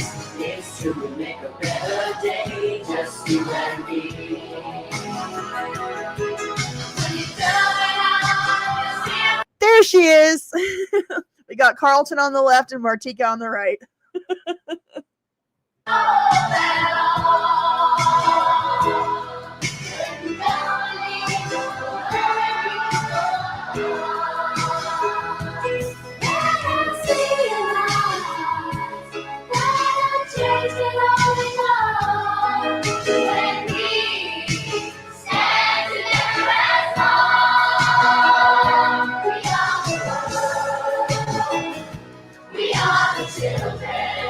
So this is from April of 1985. The original We Are the World was done in January of 85, and it looks like they decided to do the kids version a couple of months later.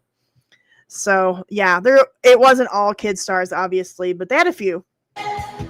We are the ones who make a brighter day, so let's start giving.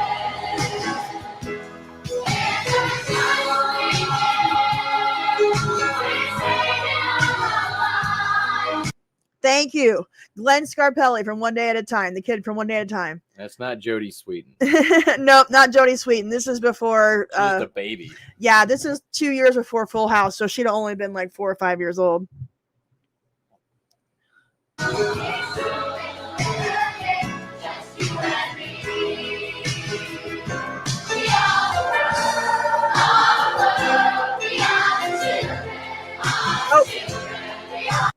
I saw one of the girls from Give Me a Break, the middle daughter. Hold on.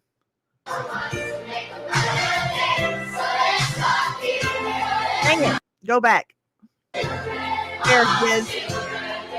Son of a bitch, I'm bad at this tonight.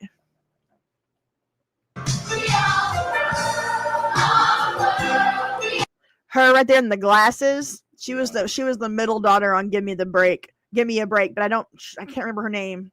Lori something maybe?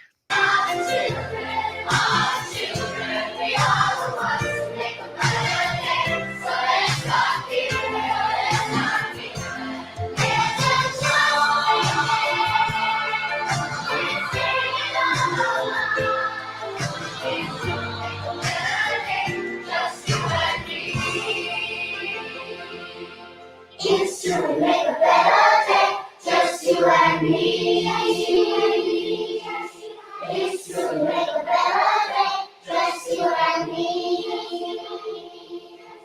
It's to make a better day, just you and me. It's true, we make a better day, just you and me. She does look familiar. So there you have it, and there you are. Thank you so much for that. I appreciate that, Princess Warriors. Children of the World Project. I don't know how I missed this. That would have been something that was right up my alley back then. This would not have caught my attention as in 1985 I was 14 and into Duran Duran. I understand that.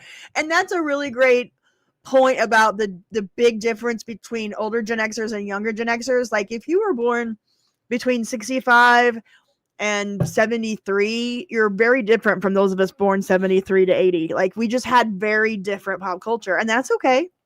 We have a troll in the room. Who's the troll? Gemini Gypsy isn't here to knock him out. Yes, thank you very much. Yeah, I couldn't find Kim Fields either. Let's go back and see.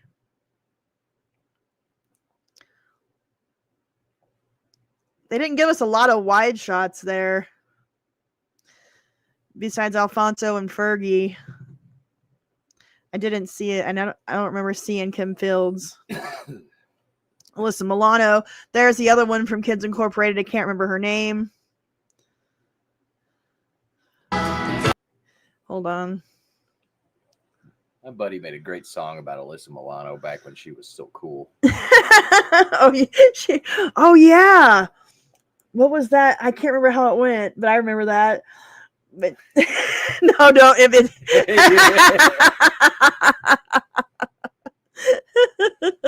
it goes, I ain't black and I ain't albino. I love you, Alyssa Milano. I see you on my TV and I want you to marry me. Tony Danza played your dad and Angela didn't look half bad. And Mona, You know she's got it going on because you know she got to go down before you get it on. Yeah, I love you, Alyssa Milano. I love you, Alyssa Milano. Something like that. Yeah, Like you remember that 30 years later. It's a great song. It was funny. Oh yeah, that's right. Danielle was in All in the Family. I forgot in the later seasons. Thank you for reminding me. Oh my goodness. Oh, she was in there when I paused on Carlton? Well, I missed it. Yeah, I never did super chat for the history of the Mickey Mouse Club. Yeah, I am just not a Mickey Mouse Club person. But I will show a short video from the 70s version really quick because that's the only one that really hits Gen Xers. Was the one. The reason that it just never hit. It was on syndication. It wasn't on like this before the Disney Channel, and it wasn't on ABC like a network. So I never saw it, and I was just not big into Disney. My dog and my microphone match. Hey, they kind of do. The little Russian hat and the dog. I like that. But yeah, here I'll bring up. I did bring up something the other day from the 70s Mickey Mouse Club that I saved. Hold on. It'll take me a second to find it.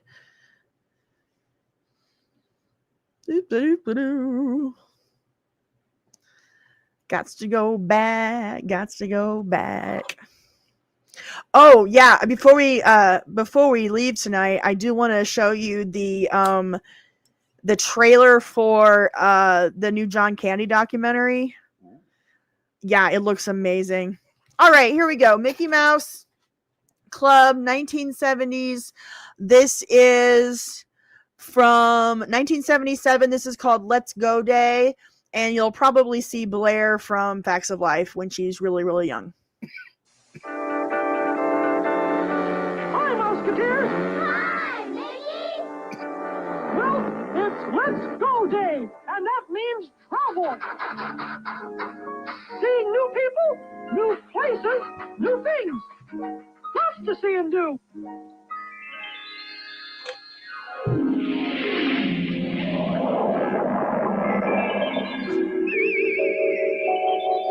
It's time for the show!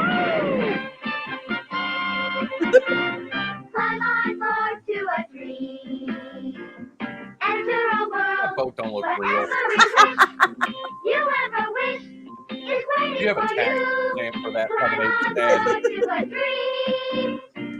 How many of you had lemonade stands at one point in your childhood? I think that's a very 80s, 70s thing to do. There's a couple of kids right across from the Licks that have one Really? right now. Yeah. That's cool. It's not the greatest spot to be able to stop, but, Right, yeah, that's a but bad I've seen road. 2 of them. Really? Yeah. Well, that's cool that the kids are bringing back the lemonade stand. So this is from 1977.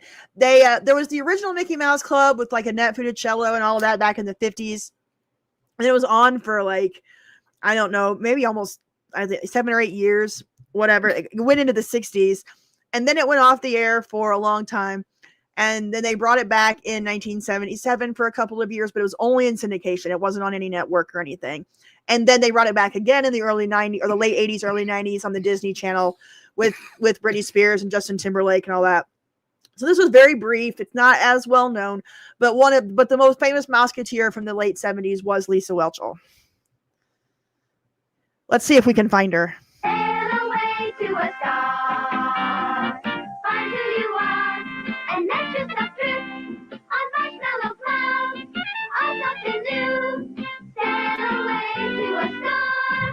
There'll be circus music and candy That boat. rainbows, laughter and sunshine.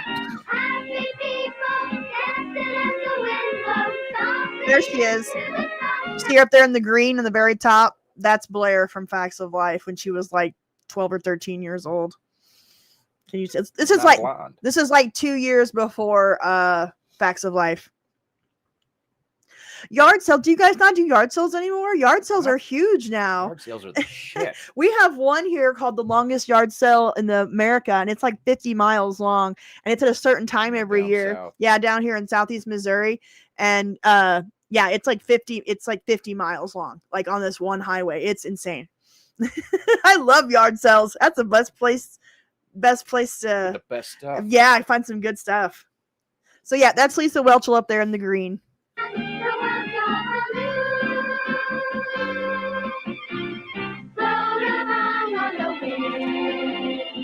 Follow your dreams so you can become most anyone. It's up to you. There she is. Float along with the wind, drifting by on a wave. That's correct. See a new day where magic spells She was one of the girls that got cut after the first season because they had too many people. and miracles That's her there in the pink. can come true. Drifting by on a wave. And Nelson Perez, it's not a flea market.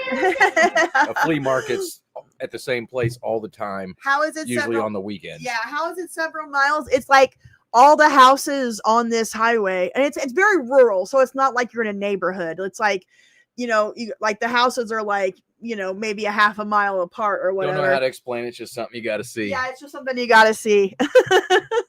But like every house on this road for miles has a yard sale on the same weekend. It's a pretty big deal. Yep, Molly Ringwald was on the Facts of Life in the first season as well. That is correct. Candy colored rainbows, lots of laughter and sunshine. Happy people dancing as the wind blows softly into the sunshine. The world jumpaloo. Before you go, I want to show you the John Candy promo.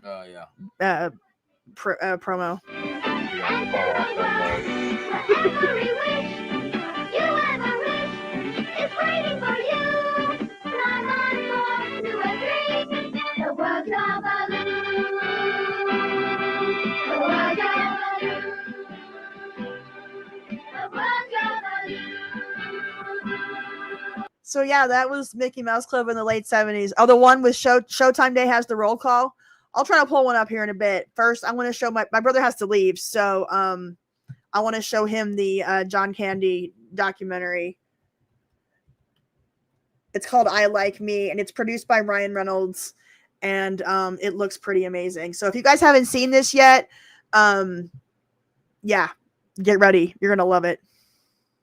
And it's gonna be on Amazon Prime in October, I think it premieres. I can't tell you what was right about John Candy or what was wrong, but he was my friend, and I don't want to cry, but when I see him, when you see his face, I mean... Who are you? I'm a Mog. Half man, half dog. Gus Polinski, Polka King of the Midwest. Del Griffith, Director of Sales, Shower Curtain Ring Division. This is a lovable guy. This is a guy who, the minute you see his face, you're going to smile. He was amazingly funny. Thank you.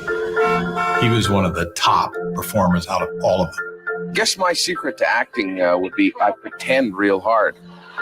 Even though John did distinctly different characters, John was always there. He was so gentlemanly and so Canadian. Nobody had bigger expectations for himself than John. And then all of a sudden, it kind of jumped to a different level.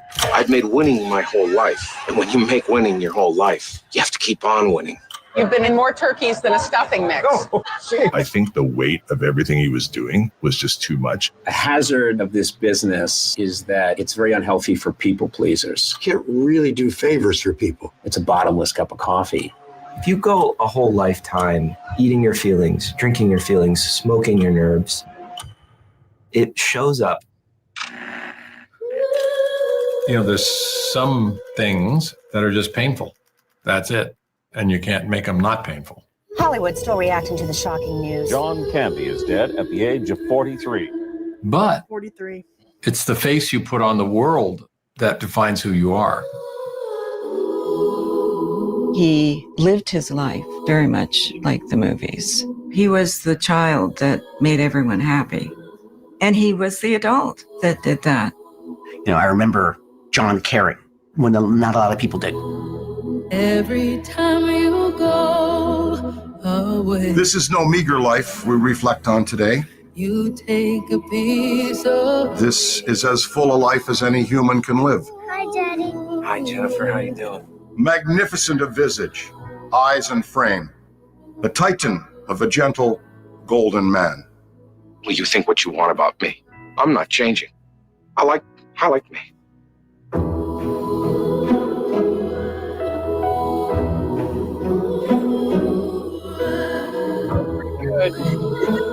Yeah, that's gonna be a must watch. Gonna be a must watch for me. All right, you heading out? Yeah. All right, folks. See you soon Thanks in the for stopping YouTubes. by. Go get you some rest. I know it's been a long day. New videos coming soon. Yay! Bye, Birdie. All right, guys. Well, let's see. It's 9:45. I could probably hang out with you for another half hour or so. I'm gonna take a quick break and go potty. And we'll be back in just a second. So let's see. Let me play something for you while I'm out. So, not just a timer. Let's see. Here is a trailer for the new Jim Varney documentary. This one's not as well known, so I'm going to play this for you, and then I'll be right back. Take 9. Hey, Vern, you thinking about buying a VCR stereo TV or appliance? The Ernest campaign and the commercials. It was fun from day one. Jim Varney, he was a trained theatrical actor. Oh, hi, Vern. I never thought of myself as Vern. We went from doing 1 or 2 commercials a day to doing 15. He'd ski out of the pool and flip the pancakes. This is the infamous window. And then it evolved into merchandising and the Ernest movies. That was the most fun. This group of artists got attached to the Varney machine. A character from a TV commercial who could become so famous that he starts making movies, almost like it's a different planet back then. That's advertising.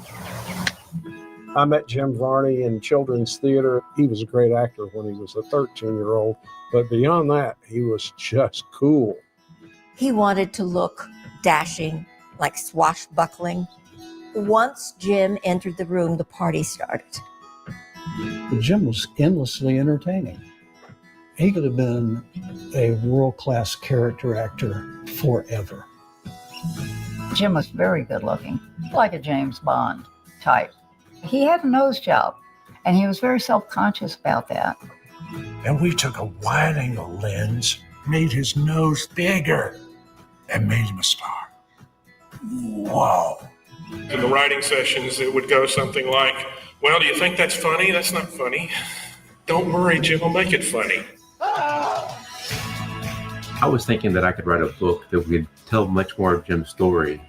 Not everyone had an uncle like this. All of the commercials for all of the clients and all of the unmade Ernest movies, some of them are pretty funny. Ernest Day, I was really surprised by the number of people that showed up. I think he had a huge heart. And this character that's making people laugh. A little laughter goes a long way. You know, Vern, when you're looking for film magic, talk to your old buddy Ernest first. Know what I mean? Hey, that's it. All right. So this is a little lesser known than the John Candy documentary. Go to beingernestfilm.com to get more information. And yeah, there's a YouTube channel called Paganimation, I guess it's called. That is the one that is, I guess, producing this movie. So if you want to go to their YouTube channel and find out more, that's where you go. Know what I mean? Oh, I'm getting a message from my dad. Hold on just a second. All right, Dad got a room, so they're taking him to Barnes. Whew, okay. There we go. All right, let's watch something funny. Sadie, what's going on, baby? Hold on just a minute. Yeah, I'm going to do another 20, 30 minutes, guys, and then we'll call it a night. Let's have some laughs. Let's find something funny. Let's see what I got here.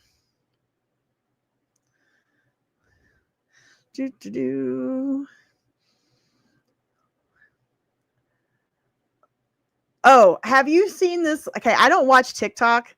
I don't have TikTok on my phone. I don't ever watch any videos from TikTok, but they're oh, thank you, Brian. $2. Hey, Nat, is everything okay? Prayed for y'all. Thank you.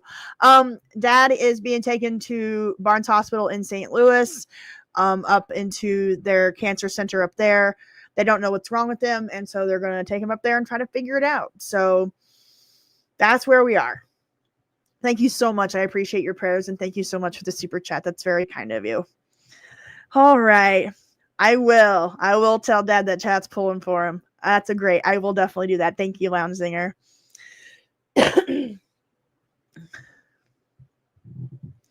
Let's see. All right. So anyway, back to TikTok. There's this lady going through menopause or perimenopause, and she has started this thing called the We Do Not Care Club. I don't know her name, and I need to find out what it is, but she's got some really, really great videos. Oh, thank you, Brian. I'll get to that in just a second. Thank you very much. The Ernest commercial. We'll do that. Thank you. But anyway, this lady is from the Do Not Care Club, and the more videos she does, the more glasses that she has on her, and the funny, like, you just got to see her. So this, if you haven't seen the Do Not Care Club, I'm going to show you a couple of her videos. I think you guys will like this. Hold on. Hello, and welcome to our new and existing members of the We Do Not Care Club. I started this club for all women going through perimenopause, menopause, and postmenopause. We are putting the world on notice that we simply just do not care much anymore. Let's go ahead and get started with today's announcements. We do not care if we have a gym bag in our car with zero plans to go to the gym. We bought that bag from Marshall's. We thought it looked cute. We do not care if you've never heard of frozen shoulder. You'll rub it and listen to us complain about it until the 1 to 3 years is up. We do not care if telling you I told you so offends you. You should have listened to us the first time. We do not care about your drama. Just deal with that shit or walk away. If you don't, we will. We do not care that we stripped the beds this morning to wash the sheets. It's bedtime. We're tired. Find a sleeping bag. We do not care. What I was talking about? I do not care for 20. Okay, that's what I was talking about. We do not care what the 20-year-old influencers are telling us to wear after 50. You have no idea what's coming, sugar. Sit down and be quiet. We do not care if there are leftovers in the fridge. Those leftovers are for the person we were yesterday. We are a different person today. We do not care what a labubu is. We care about la bills, la rent, and la car note. This concludes our announcements for our new and existing members. Go ahead and put in the comments what we do not care about today so I can add that to the list. Thank you.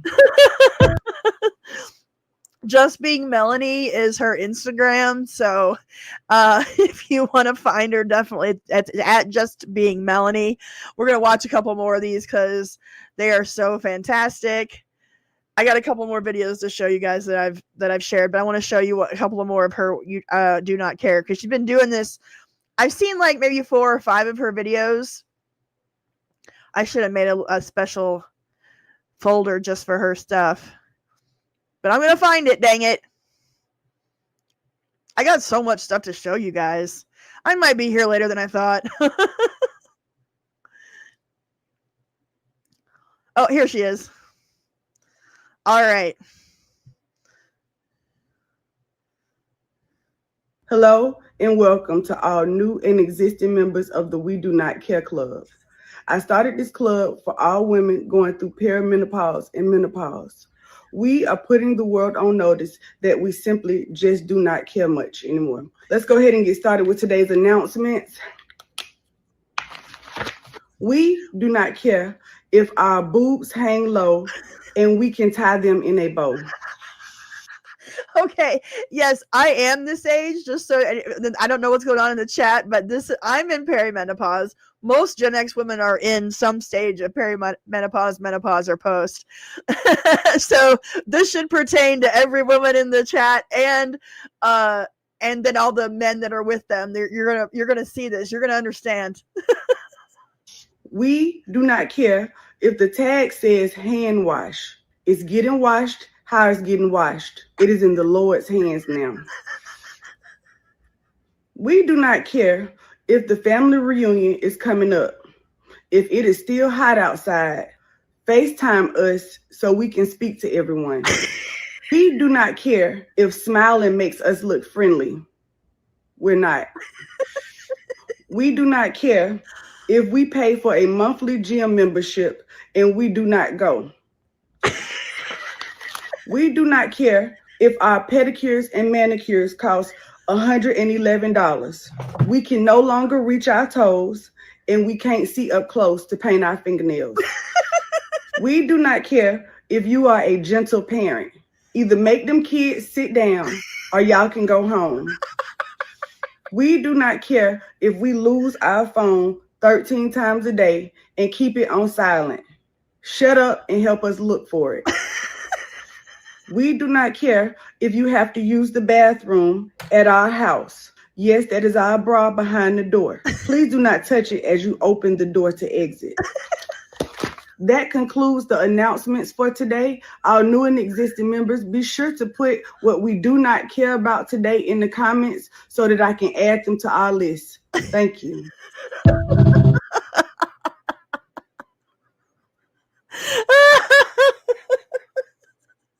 I just really connected to that. So Just Being Melanie, that's her on Instagram. It's pretty fantastic. You can't breathe. I'm glad you all enjoyed that. Let's see. I gotta get this from Brian. Let me bring it up. For some reason in StreamYard, I can't figure out how to copy and paste, but I can do it on the main channel here. There it is. So here's an Ernest commercial from my OG channel member. $5.95, $16.50. Oh, hi, Vern. I was just practicing for The Price is Right with Tom Kennedy, weeknights on WDBJ7, your hometown station. Ming vase, steel at $2,000. World War II hand grenade, $15. Probably a dud, $3.50. I can almost hear Johnny Olsen right now, Vern. Ernest P. Worrell, come on down. That was great. Thank you, Brian. I didn't know he did a Price is Right commercial. Do you guys remember when Price is Right did the primetime version with Tom Kennedy? I think it only lasted for like 1, maybe 2 years. Yes, don't forget to like the stream. Thank you, Kalina. All right. $2 from Jabbar Robbins, the new Mickey Mouse Club Showtime with roll call. All right, let's see what I can find. Whoop.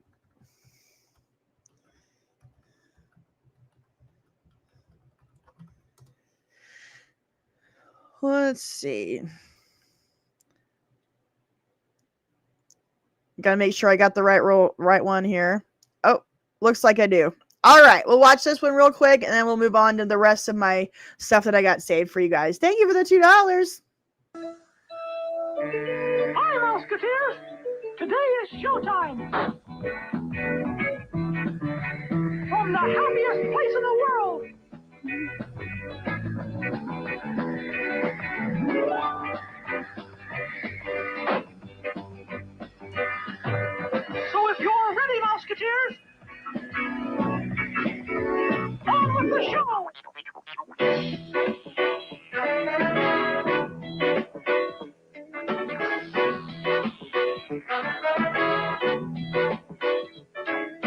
swear, I haven't been to Disney since, I think the last time I went to Disney was in '89 because they had just added the the MGM Studios and Nickelodeon and all of that in the area. But I haven't been since '89. I know that now it's like $300 for a day, so I don't think I'm going to be going back anytime soon. Welcome, welcome, one and all.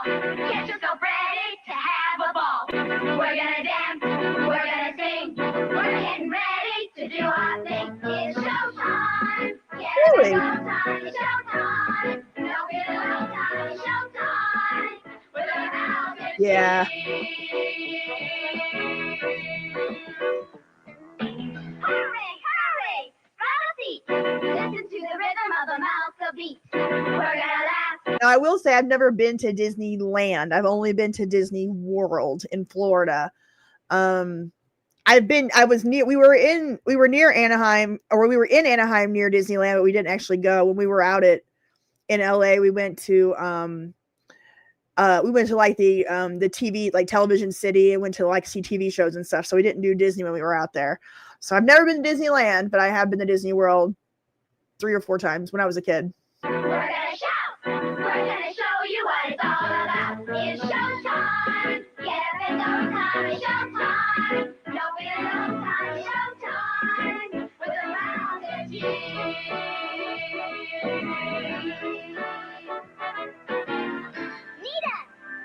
Todd, Shantae, Scott, Mindy, Allison, Angel, Kelly, Curtis, Lisa, Where? Julie.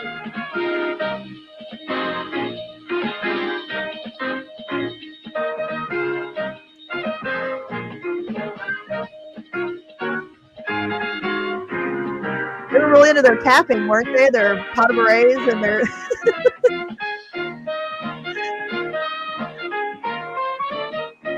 It's showtime.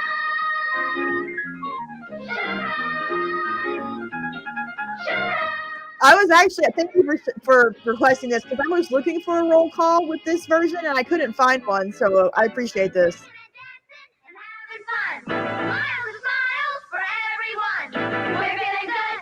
I'm actually making a video called Why Gen X Was Never Into Disney. I've talked about this before, but like the 70s and 80s were like the Disney wasteland. Like you got a few of the live action movies like Escape from Witch Mountain and the Herbie movies, and then you got like Flight of the Navigator, but we just kind of got bypassed. Like Walt died in '66, right when Gen X was being born, and then Disney went into like this, I don't know, they went into hibernation when it came into making stuff. So, and then the Disney Renaissance started in '89 with Little Mermaid. So all through our childhood, the only thing that I connected with Disney with was Flight of the Navigator.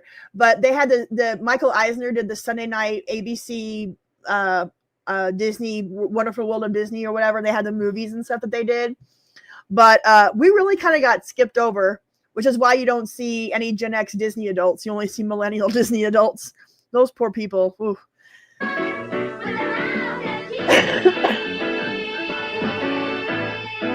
Well, yeah, I love classic Disney. Don't get me wrong. We had like, I watched Cinderella and Dumbo and Snow White and all the classic stuff, but that had already been made before we were born. That's kind of my point. They didn't make a lot of great stuff for us in the 70s and 80s. We got a few things, but yeah, Oliver and Company, 88, yeah. But from what I understand, the Renaissance officially began in '89 with Little Mermaid. But yeah, don't get sued. I know, right? I'll be careful. There were some hidden gems. I loved like one of my guilty pleasures in life are the late '60s, like right after Walt died. They made these live action musicals. One of my favorites is the one and only Genuine Original Family Band, which I think I still have. Where is it at? Well, I have it on VHS and on DVD.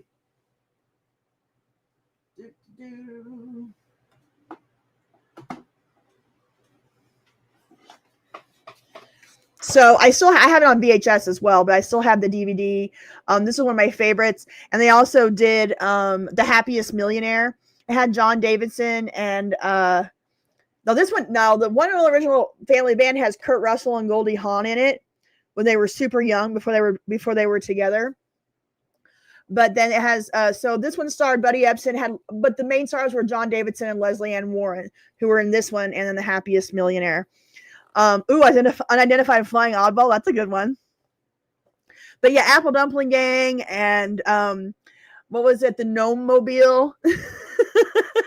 So there was some good stuff. Yeah, Kurt Russell, the computer wore tennis shoes. Was that Kurt Russell? So there were some in there, don't get me wrong, but it was just not the Disney of our parents' upbringing of the boomers, and it wasn't the Disney of the millennials. Like, it was Gen X Disney is very different.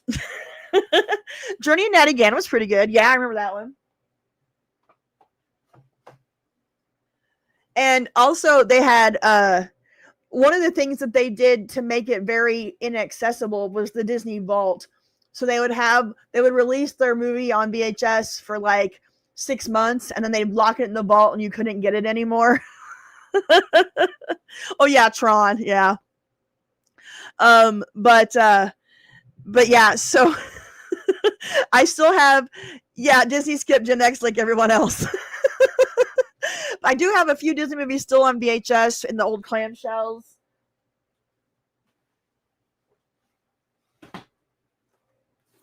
So I got Old Yeller when they re-released it on the 40th anniversary in the 90s. So I still have the old clamshell VHS. And then I still have The Lion King, which I bought when my sister's 10 years younger than me, so she got to experience the Disney Renaissance when she was a kid. So I still have a few of those. Yes, I do have a VHS player. I actually have 2 VCRs, and I use it to transfer all of my home movies and stuff that I taped off TV back in the day. I use it to transfer to digital, and I have a YouTube channel called Natalie's VHS Vault, where everything that I pull off of my old tapes and stuff, not the actual movies like this, I can't do that obviously, but yeah, I transfer all my stuff from VHS and put it on YouTube on Natalie's VHS Vault.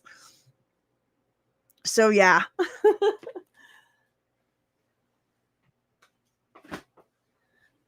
Good times. Yeah, so Kurt Russell was a computer who wore tennis shoes. Good deal. Yes, these are original VHSs. Yep. It's a true story, starring me. Oh, thank you, Joseph. $9.99. Could you play I Want to Give the World a Coke and Prayers to Your Family? Thank you so much.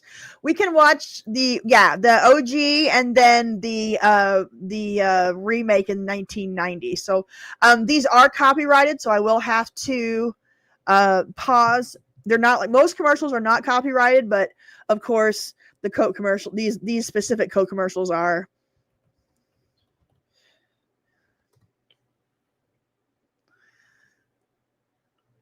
All right. And thank you for your prayers. I really appreciate it. I'd like to buy the world a home and furnish it with love. Grow apple trees and honeybees and snow white turtle doves. I like the white turtleneck this guy's rocking here.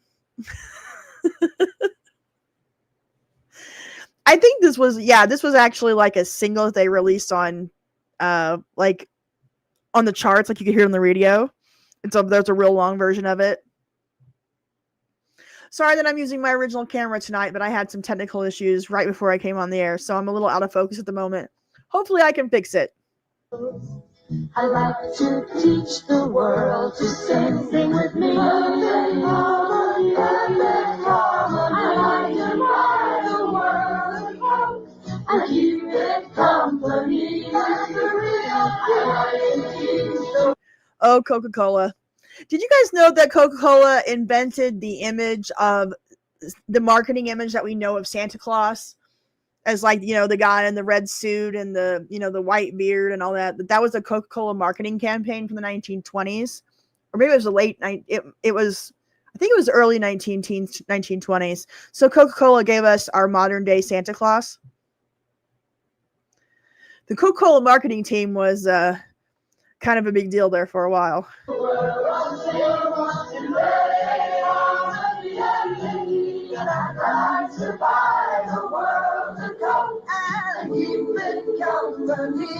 the real thing. What the world wants today is the real thing. What the world wants today. Let's see. Yeah, I have a little sister. She's 10 years younger than me and 8 years younger than Dave. Yeah, Rudolph was created from Montgomery Ward. That is correct. That probably should be a pretty good video to make about all of the characters that were created by advertising that you don't really realize. That becomes such an integral part of pop culture. Now let's watch the remake in 1990. And for those of you that haven't seen the TV show Mad Men, I'm not going to spoil it for you, but this commercial is a part of that TV show in some way at some point. There's a lot of really great. He did Lucky Strike and he did a lot of great ad campaigns, but Coca-Cola does come up at some point. That was like the biggest get for an ad agency would be to be doing Coke commercials.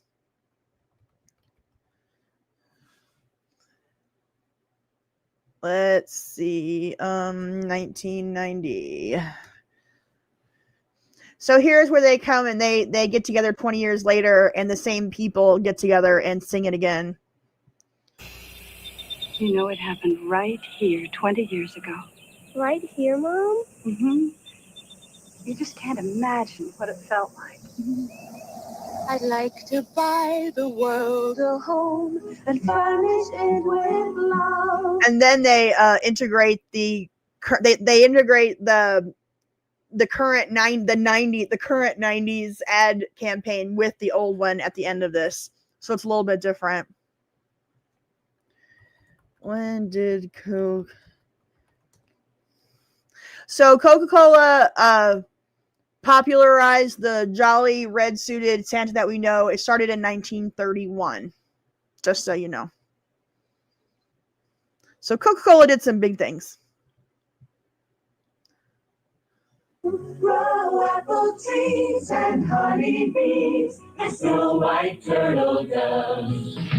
I like candy out in the world, it's yummy. The feeling you get from a Coca-Cola classic. You can't beat the feeling it takes the world to see. You barely get on a Coca-Cola classic. To buy the world to come. Can't beat the real thing.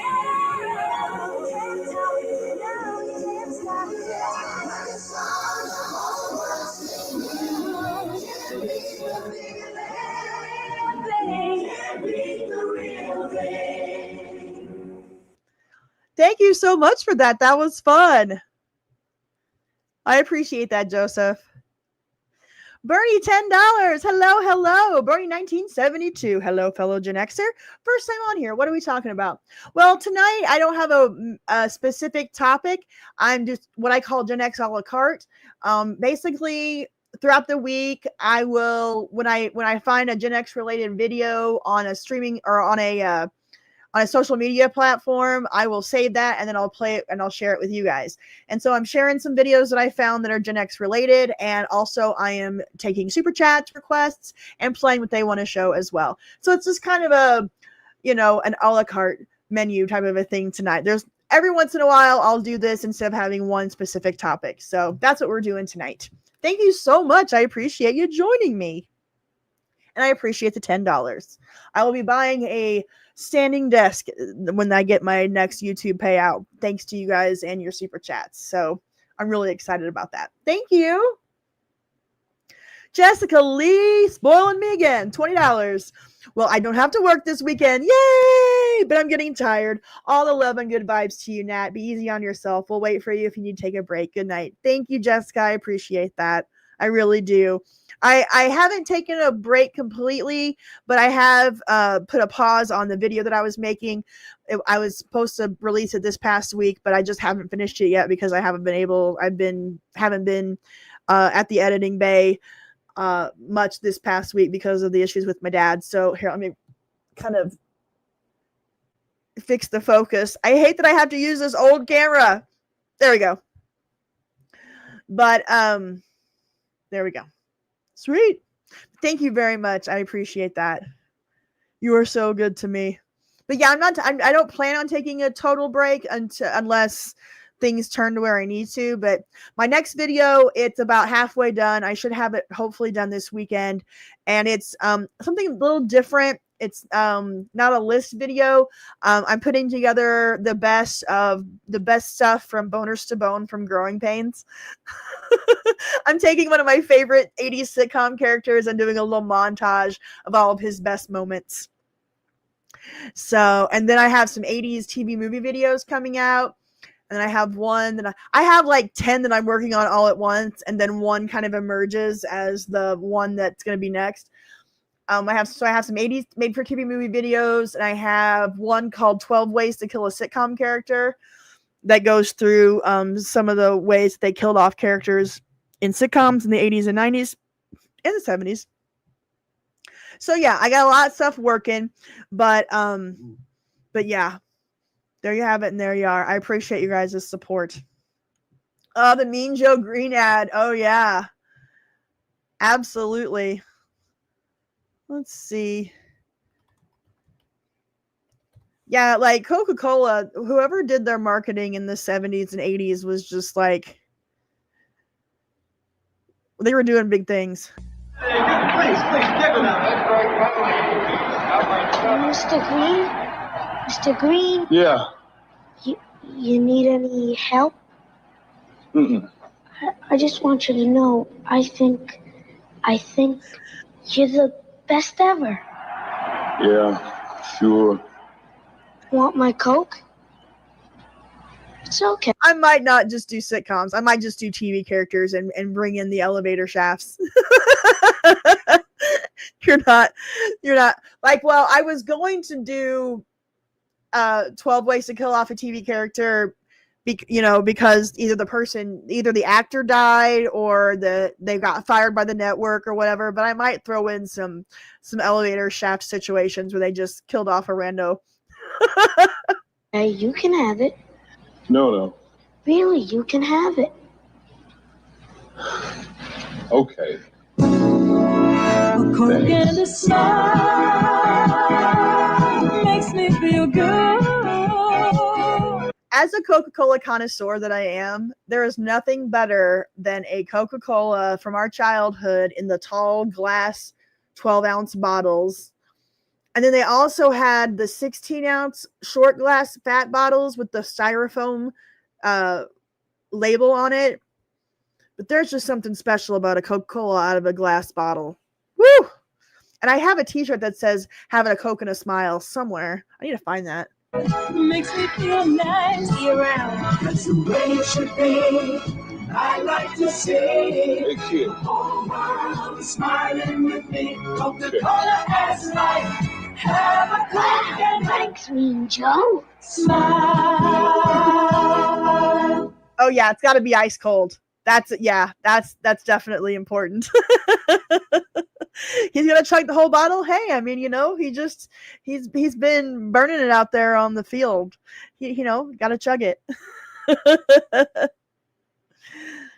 Yeah, cans are pretty great, but glass bottles have their special place in my heart. And yeah, you can get the Mexican Cokes, which are fantastic. You can still get those in the tall 12-ounce bottles. The American Coke glass bottles come in 8 ounces, so it's like a drink and then it's gone.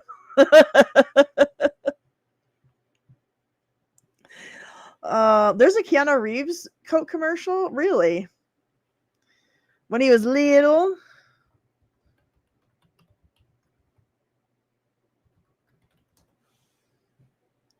$1983. Check this out.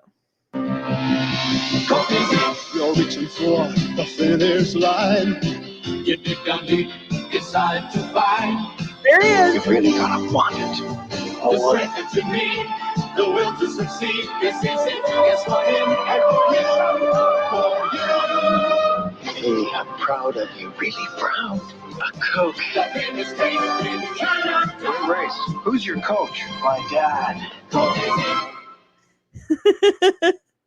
That's great. Thank you for the suggestion. All right. Yeah, American Coke uses high fructose corn syrup, and Mexican uses the real sugar. Yep. We might. And what did they do to New Coke to make it taste so nasty? It was wrong. With that gray hair. Look at that, guys. Look at the gray. It goes out to like here. Yay, being in your late 40s. Yeah, the Coke freestyle fountain's pretty cool. That is pretty neat. Oh, yep, pre-Ted Theodore Logan.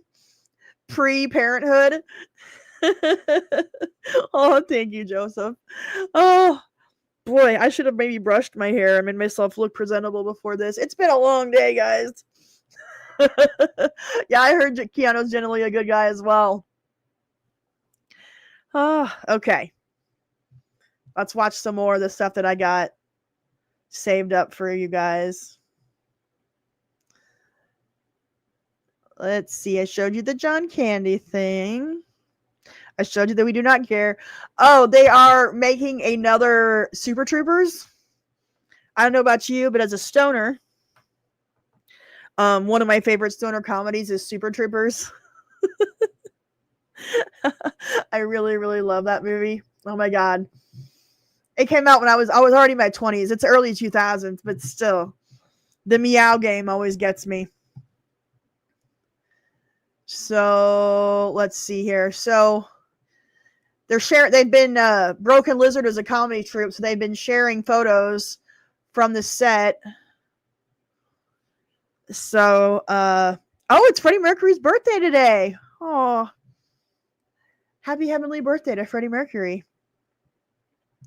So yeah, I think they got so they've been posting photos, and I think they posted a video. Let me see if I can find it. I thought I had it down here, but maybe I'm wrong. Oh yeah, here we go. Here we are, day one, Super Troopers 3.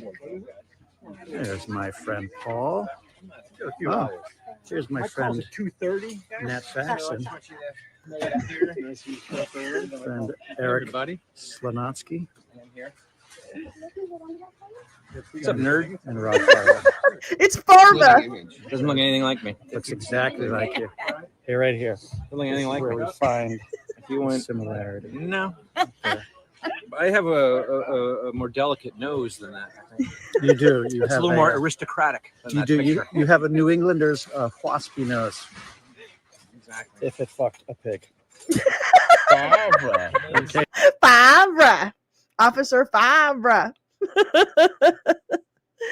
Oh man, they're doing a Knight Rider movie from the same guys that did Cobra Kai. Well, that I will allow that because Cobra Kai is my favorite reboot, sequel, whatever you want to call it, that has been done so far. I absolutely adore Cobra Kai, so that gives me hope that they'll treat it proper. That's so great. Yeah, I went to the Coca-Cola World in Atlanta at the Coca-Cola headquarters back in the 90s and drinking Cokes from around the world.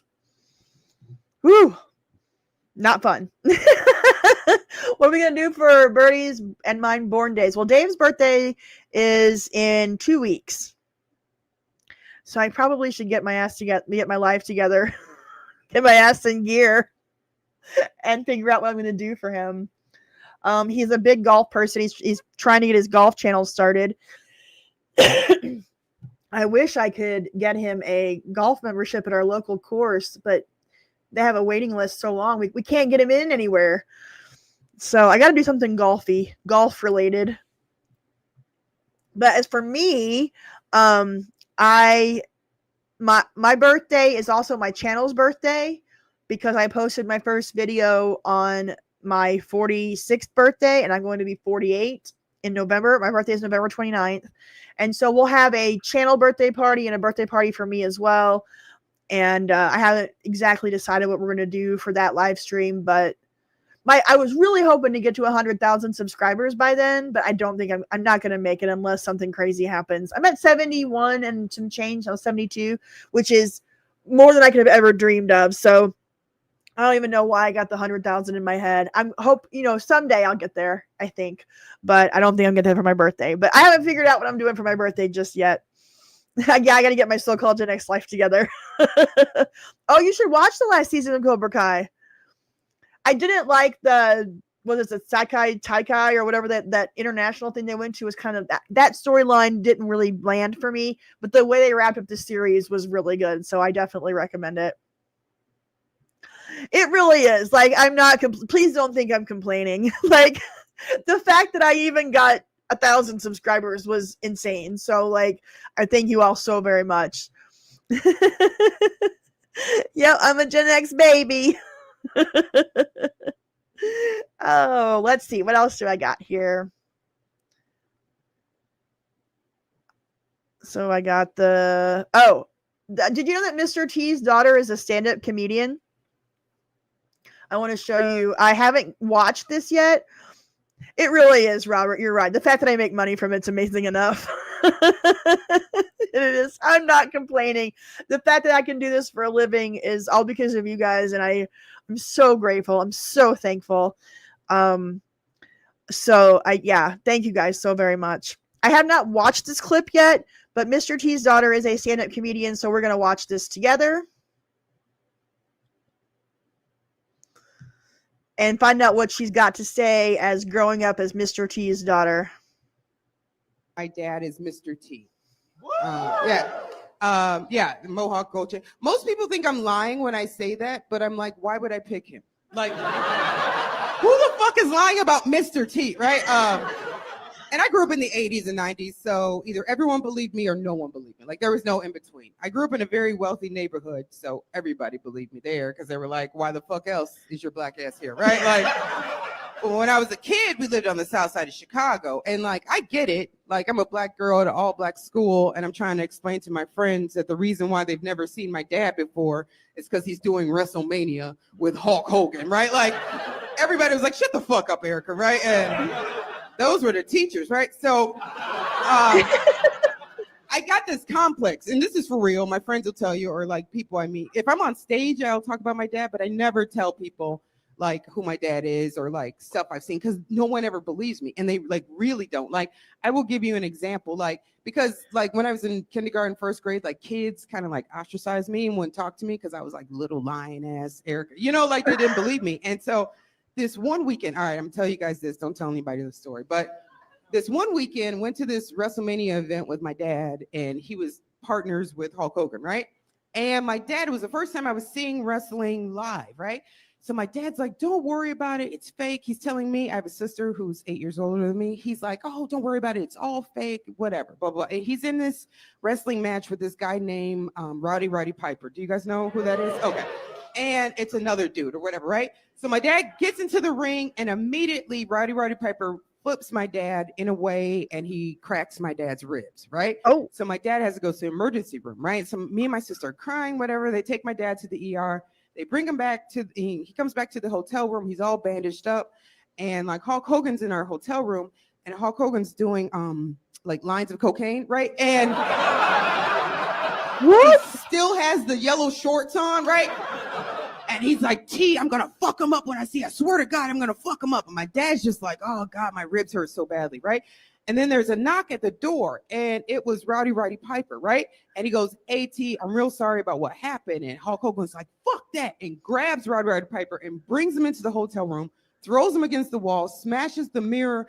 They're beating him. My dad's trying to break it up. Hulk Hogan's wife, Linda's there, and she's like, Terry, stop, right? And I'm like, wow, I didn't know that was his name, right? So, and my mom is trying to make my dad stop. This is nuts. Sorry, I didn't mean to stop it so soon. There's only 20 seconds left. And they're just beating, and all this stuff is flipped over and shit like that. Me and my sister are crying, and then we get on a plane. We come back to Chicago. I go to class. We're sitting in a sharing circle, and the teacher's like, what'd you do this weekend? And I was like, not a fucking thing. All right. I was there. Erica Clark is her name. Mr. T's daughter. Who had a birthday? Miss Starlight. Happy birthday. That's awesome. I love when you guys share your birthdays. Oh, my birthday's going to be a Saturday. A late night, early morning stream. I will. On my birthday, I will definitely do that so I can turn 48 while I'm in a live stream.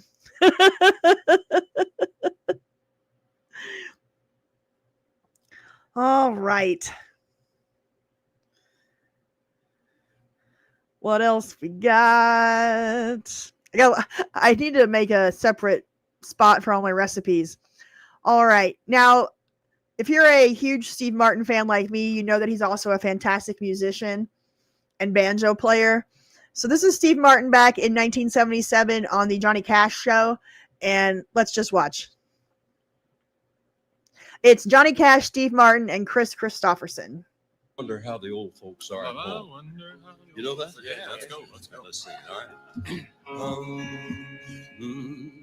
Well, I wonder how the old folks are at home. I wonder if they're just me when I'm gone. I wonder if they'll pray for the boy who went away and left his dear old parents all alone. I can hear the cattle lowing in the lane. I can almost see the fields of bluegrass green. I can almost hear them cry as they kiss their boy goodbye.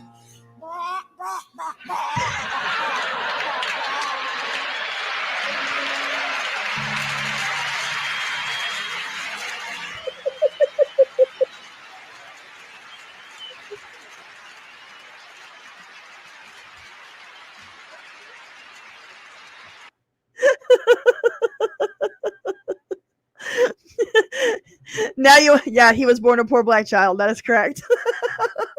Son of a sharecropper.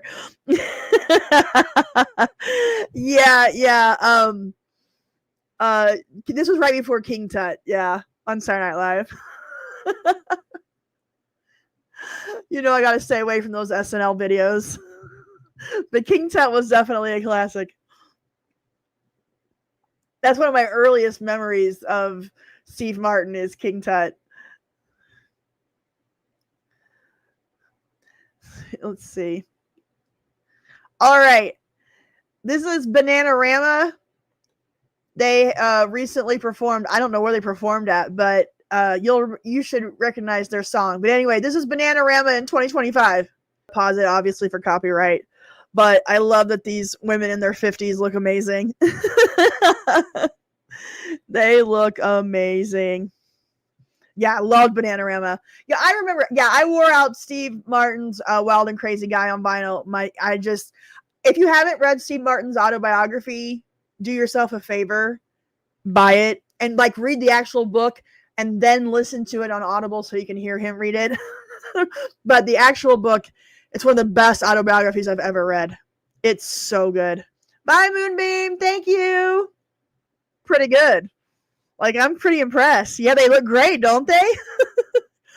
Yeah, Karate Kid. Yeah, they did play this, right? When he's out on the beach at one point. If I remember correctly. Amazing. I should do my top 100 songs of my childhood, teens, and now adult. Ooh. I like that. I will save that idea and it will go on the board.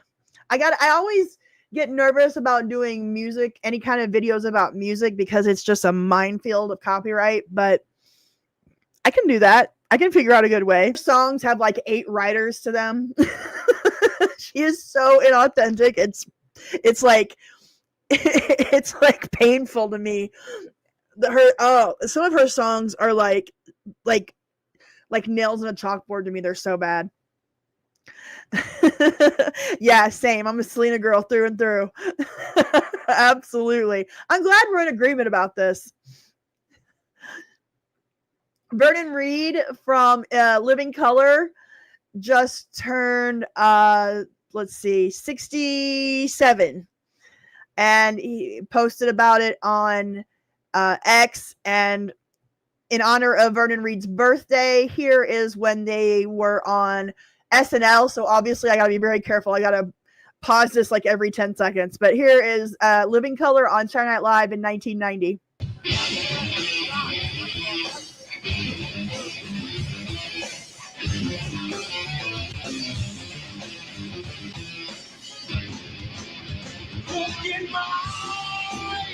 What do you see? A cult of personality. Such a good band. It makes me sad that they didn't have bigger hits, more hits. They're so underrated. Yeah, he was like the king of headbanging.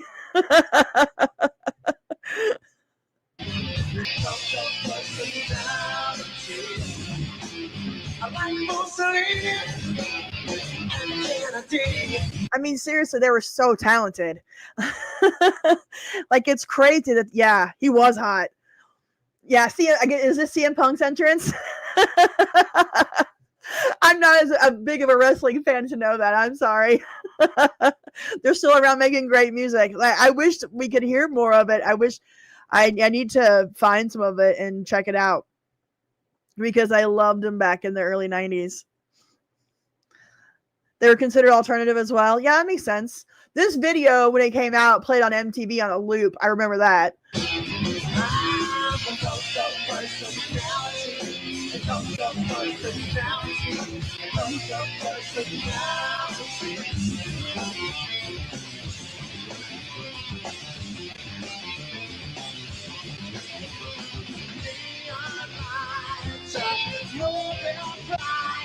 And now lead us speak that listenize.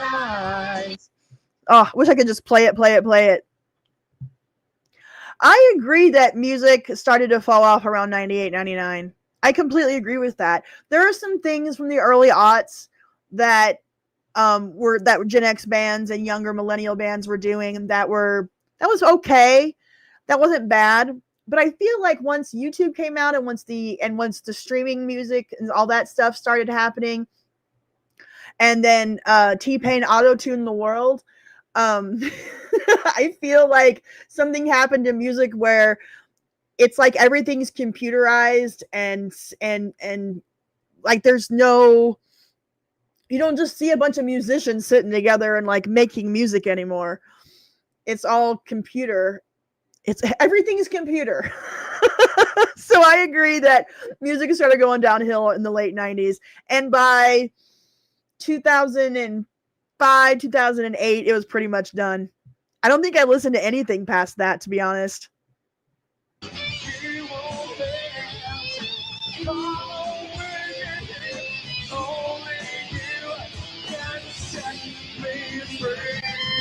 True.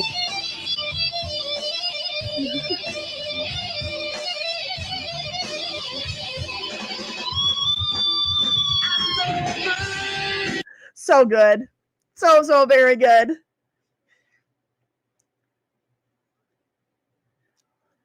Mo, $5. Thank you. Everybody Wants to Rule the World and Take on Me are in my top 10. In the Meantime by Space Hog is also up there. Oh, those are all really good songs. I wish I could play them. I guess I could play like little snippets. I'll do a snippet of Take on Me because it's such a quintessential 80s song. And the video, of course, is iconic. Or we can do the Chris Griffin version. It was so unique and so cool in so many ways. Like, it was groundbreaking. Talk about another video that was played on a loop on it. Hearing that makes me happy. Just hearing that one little stretch just makes me happy. Yeah, it's hard to get tired of this one. This song just turned 40. That's right. It came out in 85. Aha. Man. So good. It is a good song to cruise to. Fantastic. This girl was really into her comics. Oh, so much fun. Thank you guys for all the smiles and happiness. All right. back to my saved videos. Now this is going to go like in a whole nother direction than what we've been talking about so far, but I thought this was really interesting and I wanted to share. So this is the time difference between making an F1 pit stop in 1990 versus today. So I thought this was pretty incredible. So check this out. So 1990.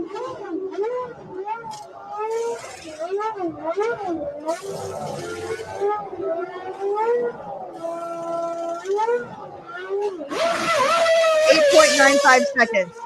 So 8.95 seconds was their pit stop time in 1990.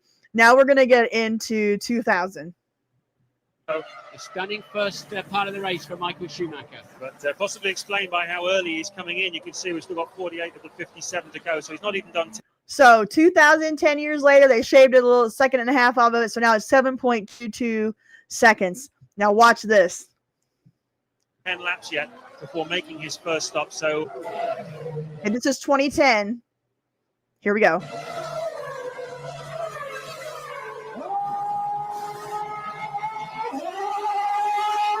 .12 seconds. Insane. Now we're getting closer to present day. So this is 2020.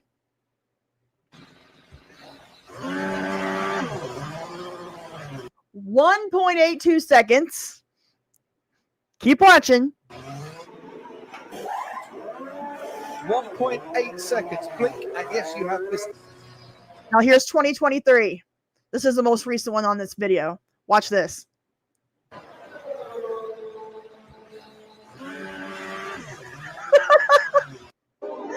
.78 seconds.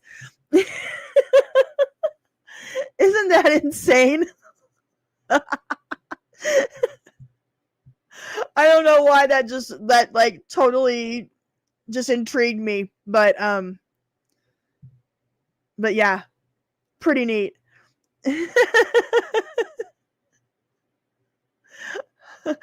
I think you guys might enjoy this. I'm not going to tell you what it is. We're just going to watch it.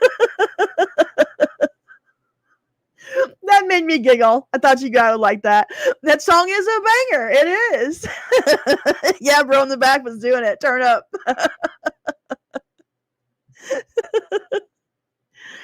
I know. So again, we're just watching random stuff that I saved on X this past week that I thought you guys would enjoy. So yeah, I didn't think I'd go this late on the live stream, but I'm having a good time. I hope you guys are too. Yeah, it's definitely the best Wilson Phillips song by far. All right, for those of you that don't know, the Topanga and Corey's older brother, I can't think of his name, from Boy Meets World, have a podcast.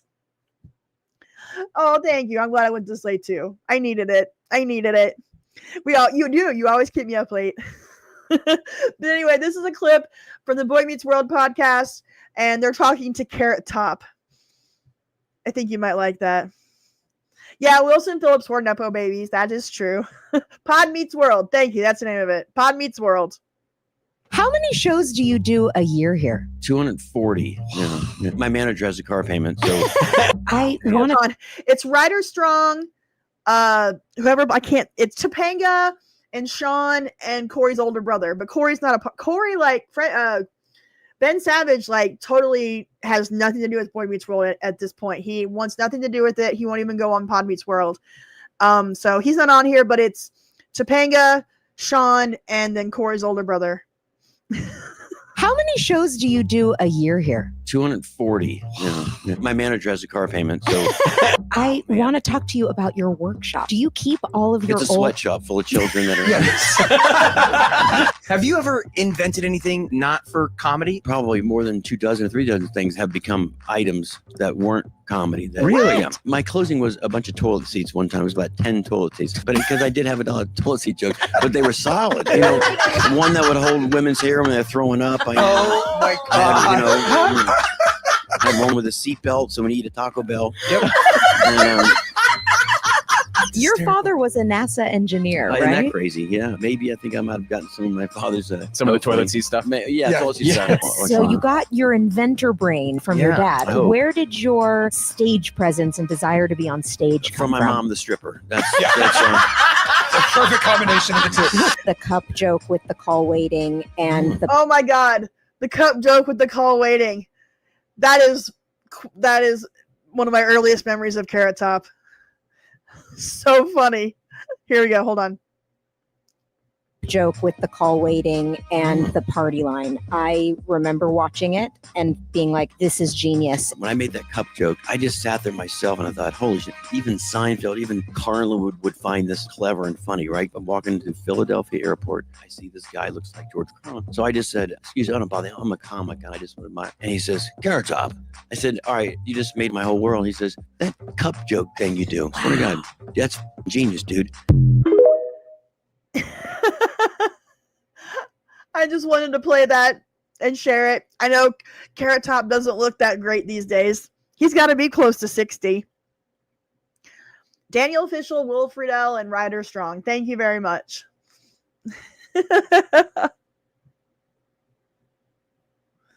Okay. Now, I saved this. You might hate it, you might love it. But Maury Povich and his wife Connie Chung have a podcast. And here is here's a clip from their podcast. I can't wait to hear what you guys have to say about this. You became a big star. Well, no, I mean, whatever. And you kind of messed around with stars. Oh, you didn't? No, I didn't mess around with stars. Yeah, I think you can name a few. No, I'm not. No, I did not. I did not mess around with them. I knew them. You messed around with them. It's in the book. Yeah, it is. But Warren Beatty. You You know what my sister said about Warren Beatty? Yes, he was Every the woman who came to California had to go through him. It was like an immigration system. You became a big star. Well, no, I mean, whatever. And you kind of messed around with stars. Oh, you didn't? No, I didn't mess around with stars. Oh, we started all over. That was the clip. They're talking about who they banged before they got married, and she's talking about Warren Beatty. He was like a California immigration system, apparently.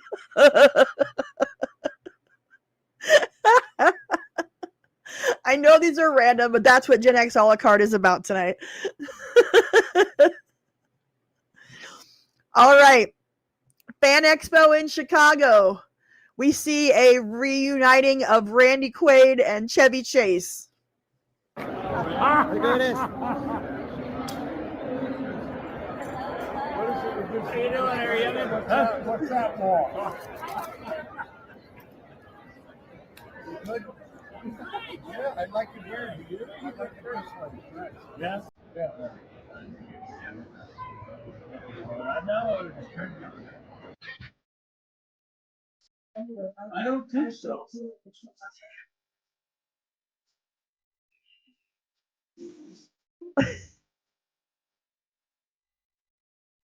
Oh my God, I'm so excited to meet you. Oh, Jesus.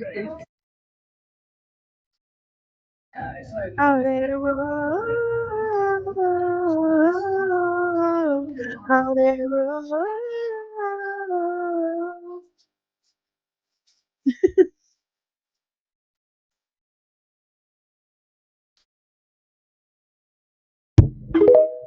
I need to start going to some of these fan expos and meet some of these people. Yeah, they got old, guys. They're all in their 70s and 80s. You're very welcome. All right, up next in my Gen X a la carte videos. This is called Life in the 90s, throwbacks to the 90s when celebrities all looked natural and unique. Acting on your best behavior, turn your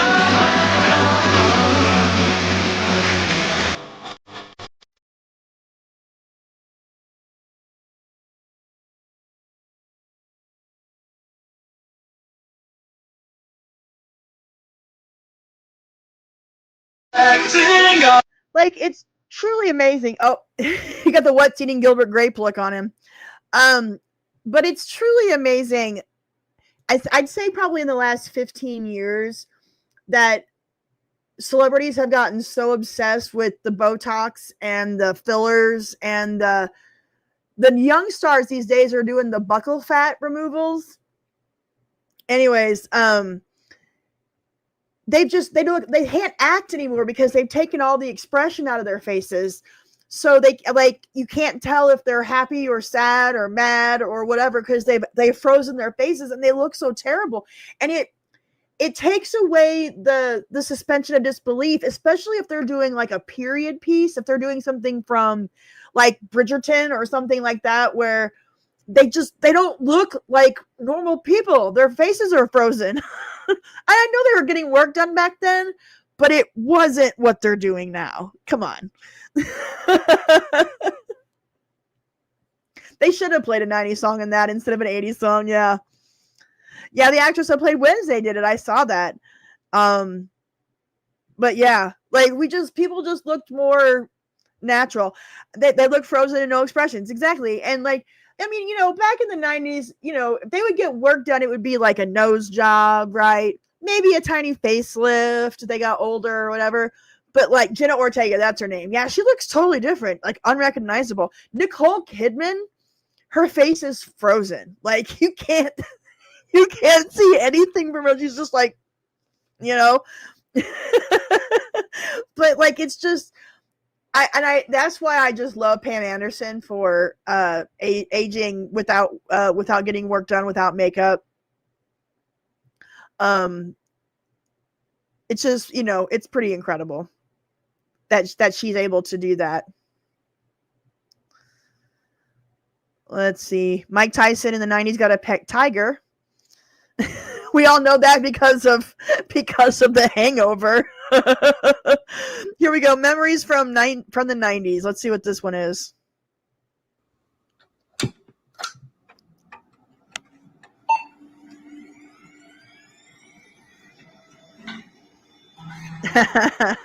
Look at that computer. Yes.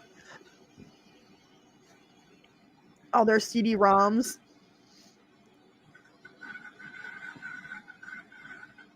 Windows 95 turns 30. Miss Starlight, thank you for becoming a channel member. I appreciate it. Oh, that sound. Yeah, I'm waiting for the dial-up internet. Oh, no, we don't get it. We just got the booting up of the computer. Japan in the 90s. Let's see what Japan in the 90s looks like. In the Gulf of Osaka. Every weekend, these kids come out to this place to show their driving techniques. Absolutely crazy. I said it before and I'll say it again. Life moves pretty fast. You don't stop and look around once in a while. Are they Tokyo drifting? Yes, they are Tokyo drifting.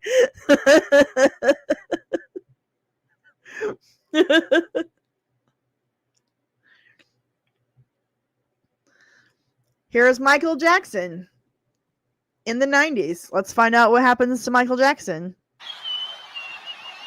Oh, when he emerges, people are passing out just from him standing there. When he first emerges on the stage.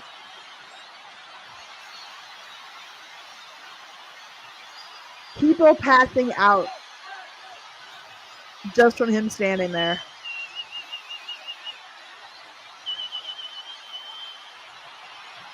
Now, here's the thing, guys. Like, I am a total pop culture nerd. I have made that very clear on this channel. But I can't imagine there ever being a moment in time, and I have met some celebrities in my life. I cannot imagine there ever being a situation where I would pass out from, I don't know, joy, ecstasy, whatever this is. Like, I don't get it. I don't get why everybody's, oh yeah, the Super Bowl halftime show, his was epic. But yeah, I don't get, yeah, we're not going to talk about Michael and the Children in 93. But yeah, But I don't know why everybody's just passing out. He's literally just standing there, and they're having a come apart.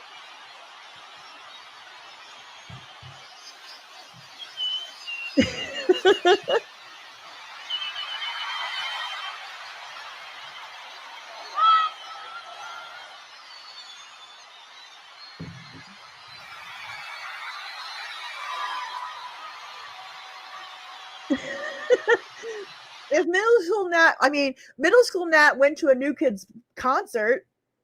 It was my first concert ever in 1990, Magic Summer Tour. And I was elated. I was over the moon, but there was no reason to pass out. I was in there singing. I was hanging tough, baby. Yeah, starstruck is legit, but passing out at a concert? No, thank you. No, thank you. All right, here's another 90s thread. Let's watch a hands-free telephone headset TV commercial from 1993. He is talking on the phone, getting out of hand. Look out! You need phone relief. The ultimate in hands-free phone design. Watch. Simply attach the special double back fastener to any phone. Then attach the phone relief headset. It's that easy. Hands-free, pain-free. You'll wonder how you ever lived without it. It's perfect for remotes. Now talk hands-free anywhere, anytime. Office work is a pain for Mr. Phone in the Neck, but you won't miss a beat with hands-free freedom. A must for the entire office. Work goes quicker and easier. The padded headset removes this easily and is fully adjustable. Best of all, phone relief works with your favorite phone. An amazing breakthrough product you'll use every day. Now only $12.95. Call toll-free to order by credit card. You're not wrong. Little boy from Indiana changed the world. It's sad. Losing him and Prince so young is super sad. And make this your last Phone in the Neck call. He is talking on the phone, getting out of hand. Sorry. That was fun. Let's see. Here's 90s kids talking about the internet. Let's see what we had to say back then. Hey, why should I be on the internet? Why? Well, by the time we're in college, the internet will be our telephone, television, shopping center, and workplace. And it's already got more stuff in it than you could possibly imagine. In less than an hour, you can visit the planet Jupiter, take a tour of the Sistine Chapel, do research on the rainforest, get soccer scores for a team in Italy, chat with a friend in Australia, and I even found a recipe for cat food cupcakes. It is as much a part of the future as we are. Shouldn't everybody be on the internet? Yes!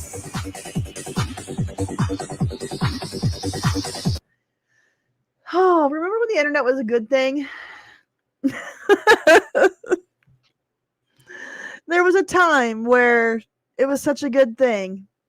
And yeah, they weren't wrong at all.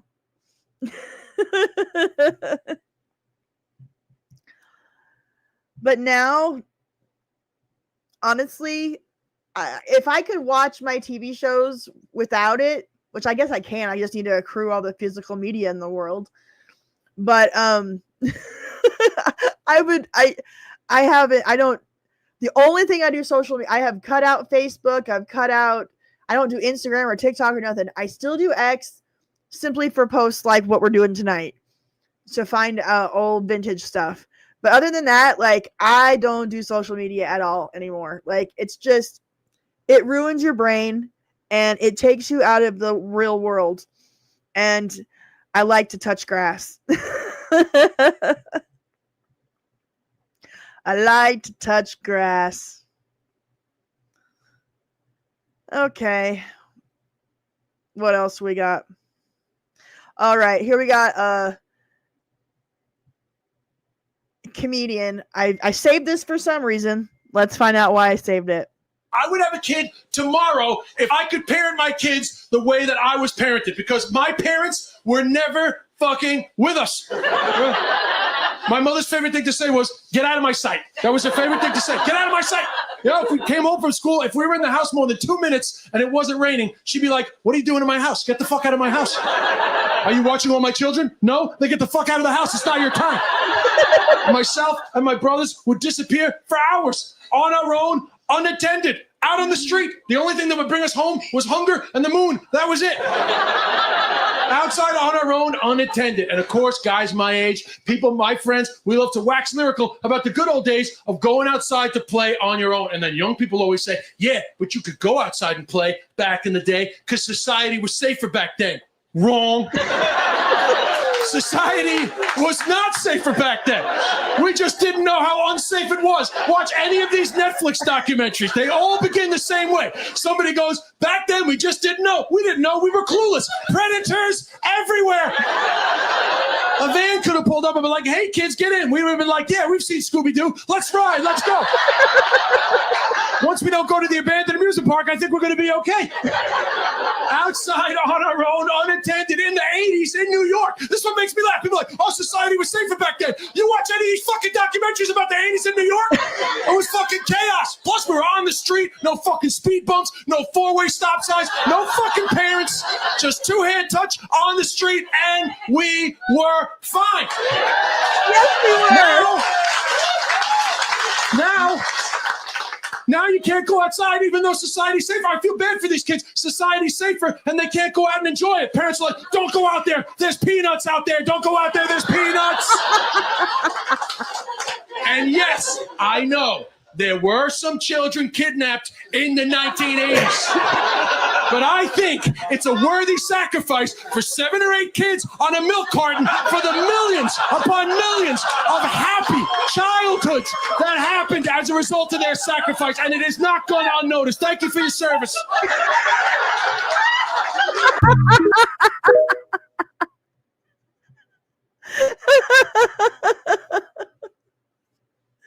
He's not wrong. Thank you for your service.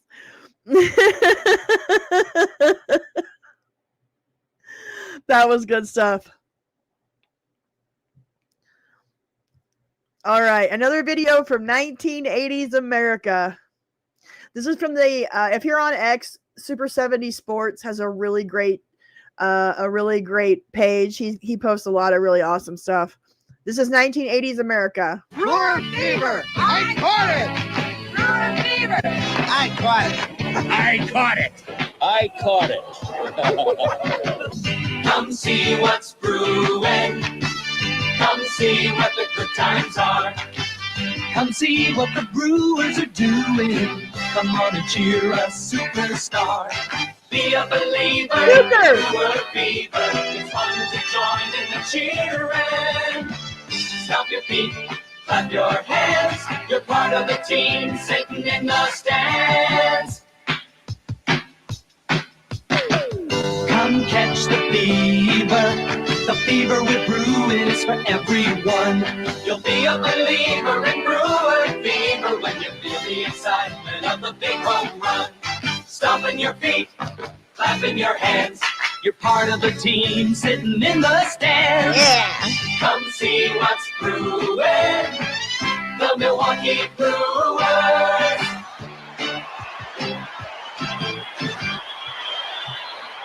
Back when it was fun to go watch a baseball game. Who is that comedian? That's a great question. The TikTok page is at LBTTBC, but it doesn't give a name as to who he is. I'm going to have to do some digging and see if I can figure out who he is. Because he is really, really funny.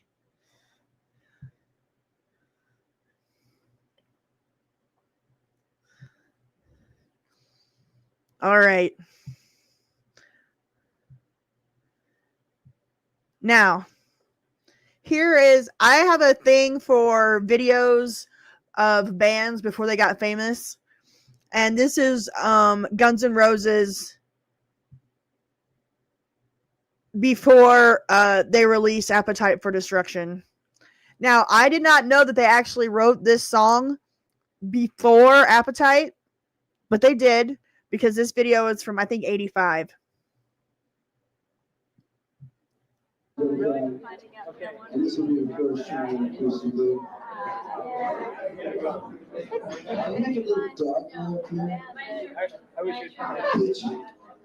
I have. Savannah bananas are cool. It's like the Harlem Globetrotters.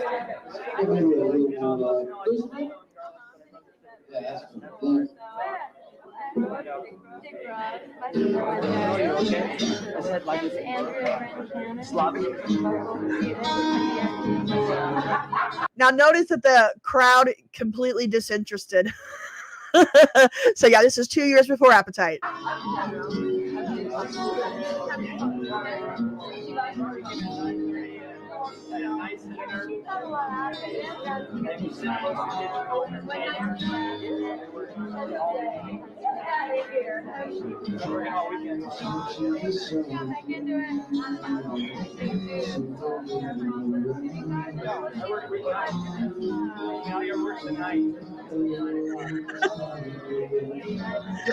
You're not wrong.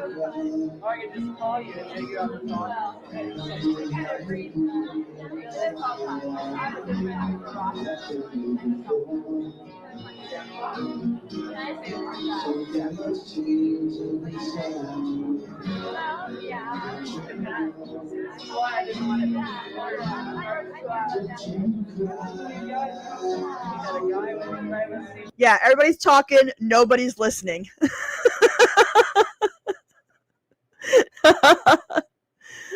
It's just crazy to me.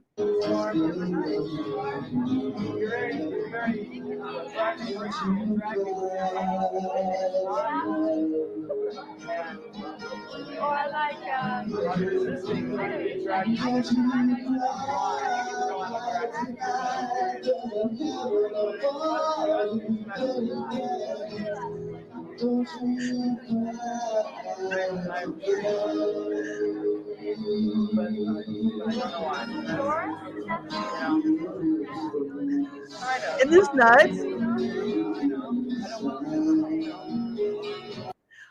I've had the opportunities to see some bands like in their early years, but not before they were famous. No, this is that's Axl Rose.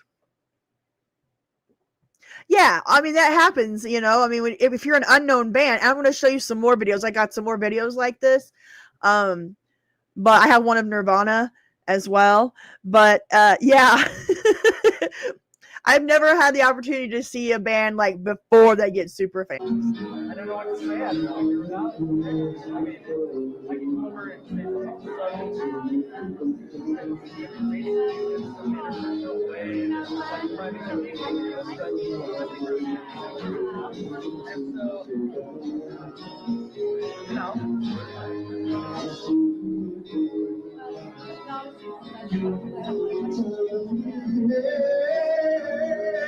This is actually one of my favorite Guns N' Roses songs. And this was off of Use Your Illusion, I believe. Use Your Illusion 1, I think.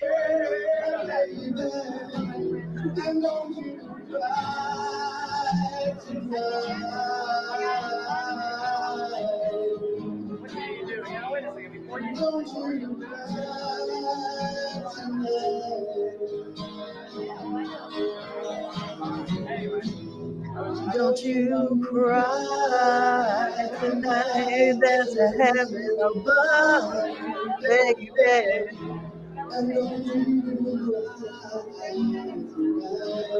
Pretty crazy, right? I have a couple more of these. Let me see if I can find them.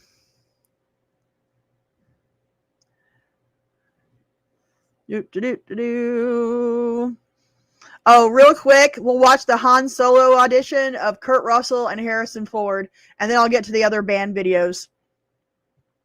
But yeah, these are the Han Solo auditions for Kurt Russell and Harrison Ford. Can't. We've come this far, we have to find them. Why? Well, for one reason, we don't have your other 5,000. Who's going to pay me then? I think there's some things that we need to talk about. Yeah. You know, I'm beginning not to like you. Can't. I mean, we've come this far, we've got to find them. Why? Well, for one reason, I don't have your other 5,000. Well, who's going to pay me? Look, I think there's a few things we should talk about.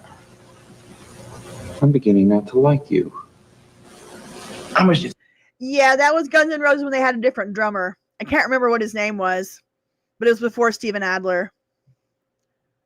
think she's talking about anyway? $1 million at least. If this robot has any information related to the destruction of Organa Major, I'm sure he'll be able to name your price. Anything I want. That's interesting. Well, maybe you should just drop us off on the nearest planet. I'm sure we can find someone to take the risk. All right, you got a ship. Where do we go from here? They probably took her to find the bases. I don't see how we can possibly find the rebels before she breaks. I mean, the Empire has already beat us here. Well,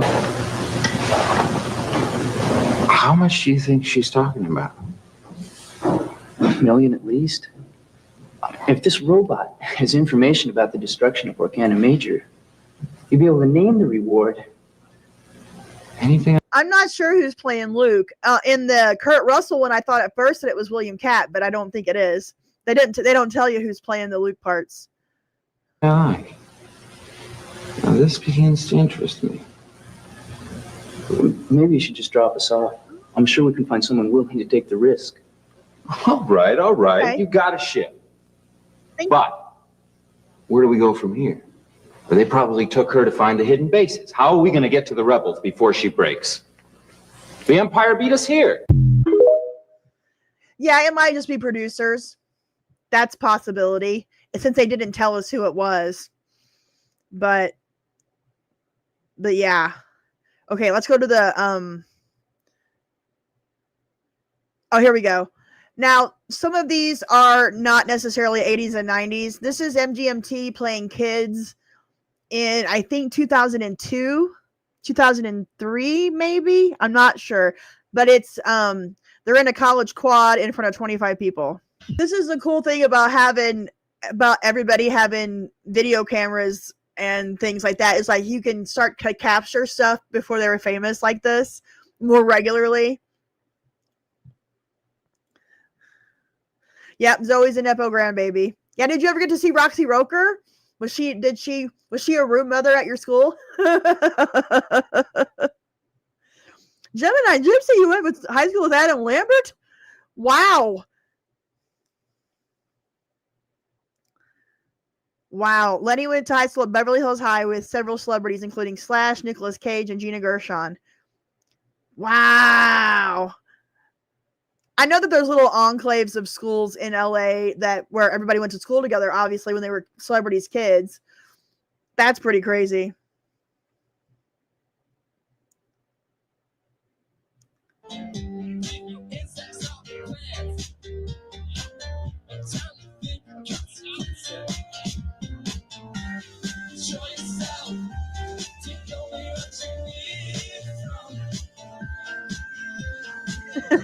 They're just like getting ready to blow up. Okay, here's the Nirvana one. This is Smells Like Teen Spirit at the OK Hotel in Seattle in April 1991.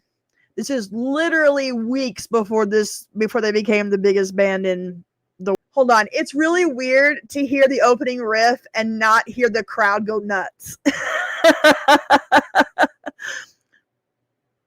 You went to school with Nomar Garcia Parra? Nomar. Nice. That's amazing. So yeah, it's just so weird to hear the opening riff and the crowd just is like, meh.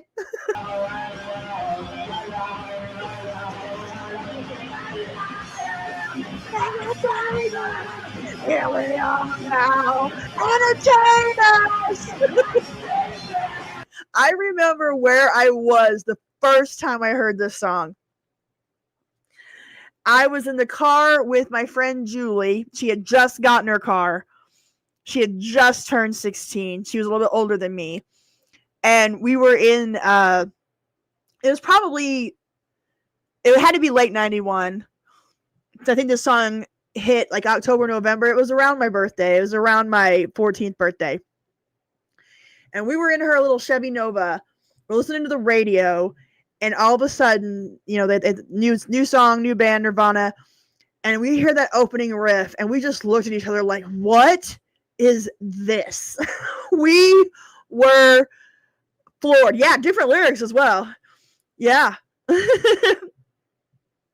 Yep. Not as polished, different lyrics. Let's go back to the beginning. I want to hear. Now, I should note that the reason that there was a big difference in me and Julie's ages is because I skipped the 5th grade, so I was already a year younger than everybody else. And then I started kindergarten when I was 4. So I was like a year and a half to 2 years younger than most people in my grade. I'll show you a picture. My mom sent me this the other day. She found a picture of me and Julie. I'm going to have Julie on at some point. So we can reminisce about our times back then. Well, dang it. Where did I put it? Let's see. So I was a big Duke basketball fan at the time, and she's always been a big Kentucky fan. So we had pictures made. we did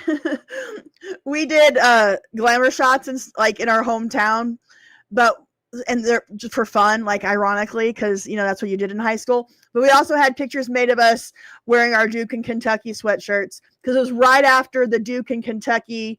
Come on, phone. It was right after the big Duke and Kentucky game where Christian Laettner hit the shot at the last second. So here's me and Julie. If you stupid phone. Get the X off there. If you can see it. There's me and Julie in 1992.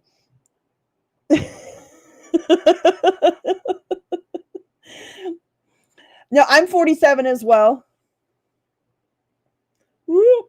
I was born in 77. I'll be 48 in November. Yep, glamour shots. Yeah, if you think the song was about deodorant, you don't know the lyrics. You like that? That's pretty good. Oh, I found out my 30th high school reunion is October 4th. So I will be taking a camera with me, trust and believe, for my 30th high school reunion. I'm pretty excited about that. All right. Back to Nirvana.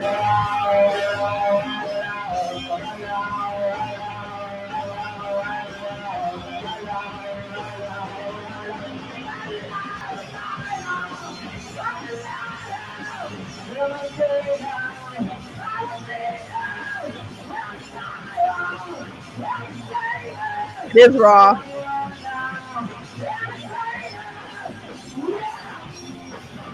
Hey.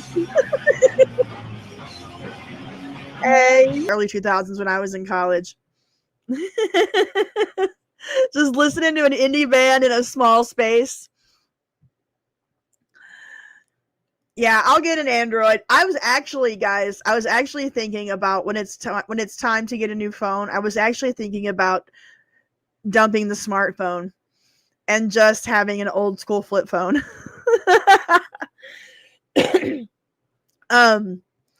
But the only issue is that I can't have my YouTube Studio app on my phone if I do that. So I don't know. We'll see. I'll have to figure out phones at some point.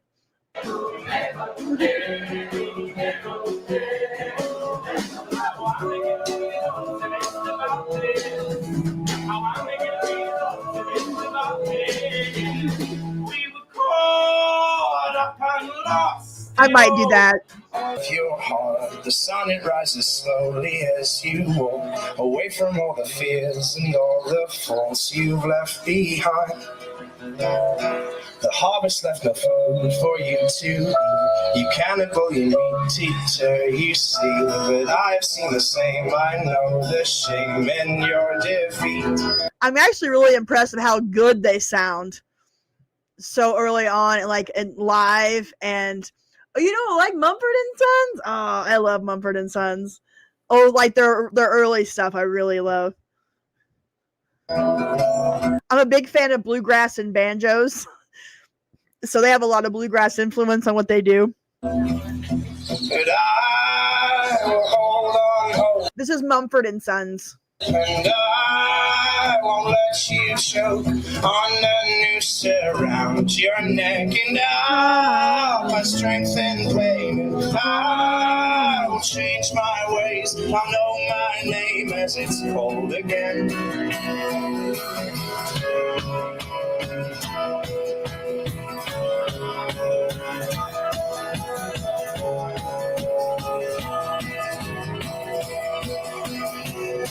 Cause I have other things to fill my time.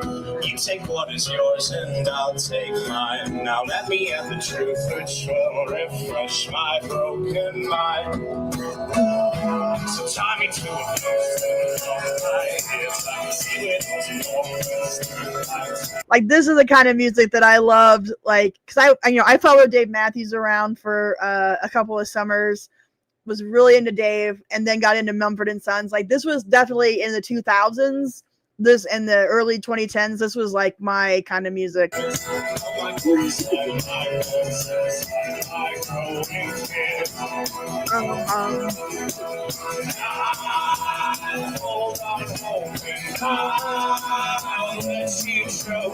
Yes, it's Stanford and Son.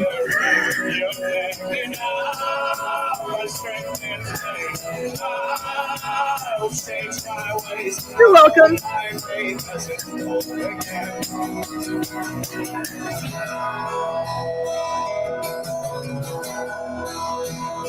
I'm just wondering, like, are there bands like this, any like up and coming bands that like get together and play music like this anymore, with like actual instruments and not a computer?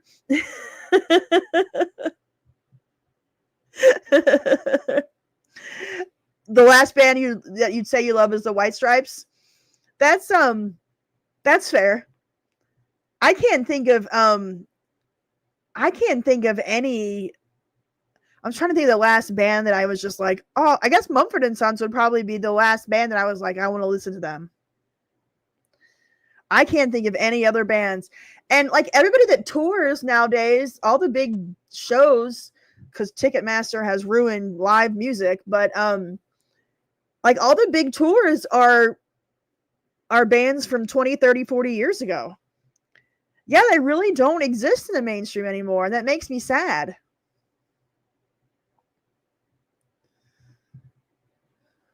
So come out of your cave, walking on your hands, and see the world hanging upside down. You can understand dependence when you know the maker's land. Yeah, they're not even hardly singers. So make your sirens call and sing all you want. I will not hear what you have to say, 'cause I need freedom now, and I need to know how to. Yeah, this is right up my alley. I know it's not 70s, 80s, or 90s, but I can't help it. Let's see. Do I got anything else that's up our... This is close. This is the Killers singing Mr. Brightside at a dive bar before anybody knew what it was.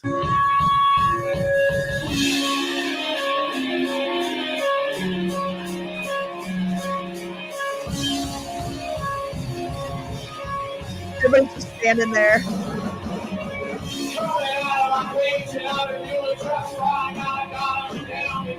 You're right.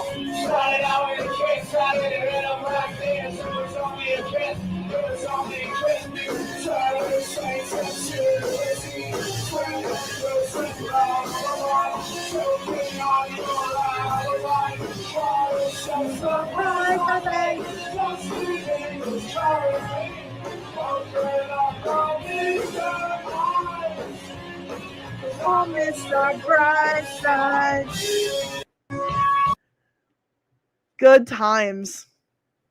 Yeah, Ticketmaster, Live Nation, and Gen G's TikTokification of singing along with artists and bands in their poor concert etiquette. Yeah, you're right.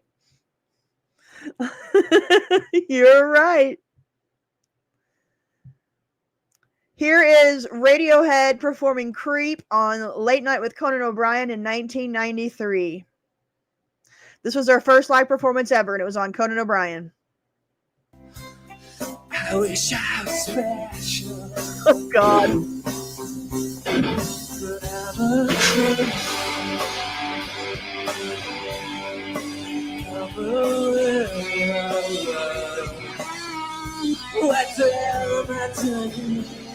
Oh, Tom York.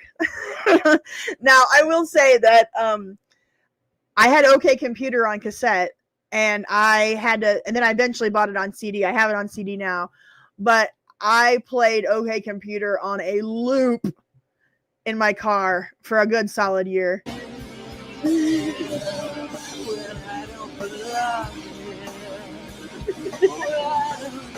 You're welcome.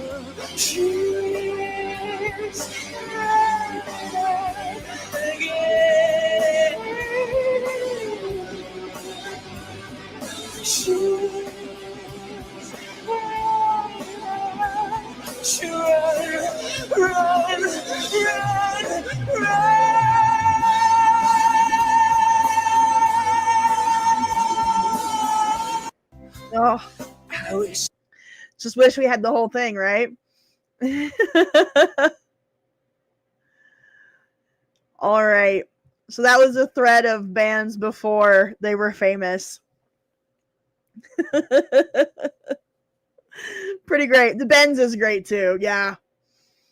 The Benz is great too. But OK Computer will always have a special place in my heart. Oh my God. Just on a freaking loop in 1997, 98, somewhere in there. Yes, in 93, I was definitely obsessed with Salt and Pepper Very Necessary. I can still sing every word of Shoop. And What a Man. Oh, God. Really? Creep was just a slow ballad until the guitars got annoyed and added some ingredients. I did not know that. Crazy. Crazy. Oh, gotta go back to my bookmarks. Whoop. Let's see. What do I got here? Bum-ba-da, bum-ba-da-ba-da. Oh, this will be a good one to end the night on, actually. Johnny Kemp's Just Got Paid.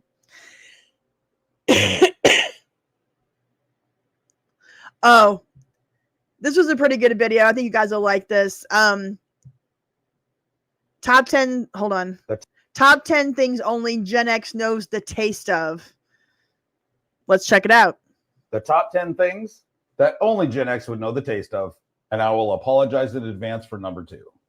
Number 10, the 5-pound block of government cheese. You know what this tastes like? You know what income bracket you were raised in. Man, it made the best nachos. Number 9, Fire Stick Jolly Ranchers. Oh my. Atomic Fireballs almost made it on this list. Yes. The amount of cinnamon in the Jolly Rancher Fire Sticks, you can actually taste this image. Number 8, Jell-O Pudding Pop. Yes. Bonus points if you ate the ones with the swirls. Number 7, Elmer's School Paste. Not to be confused with the glue. It was the paste. I got a rap for the newbie stuff. Number 6, of course we've.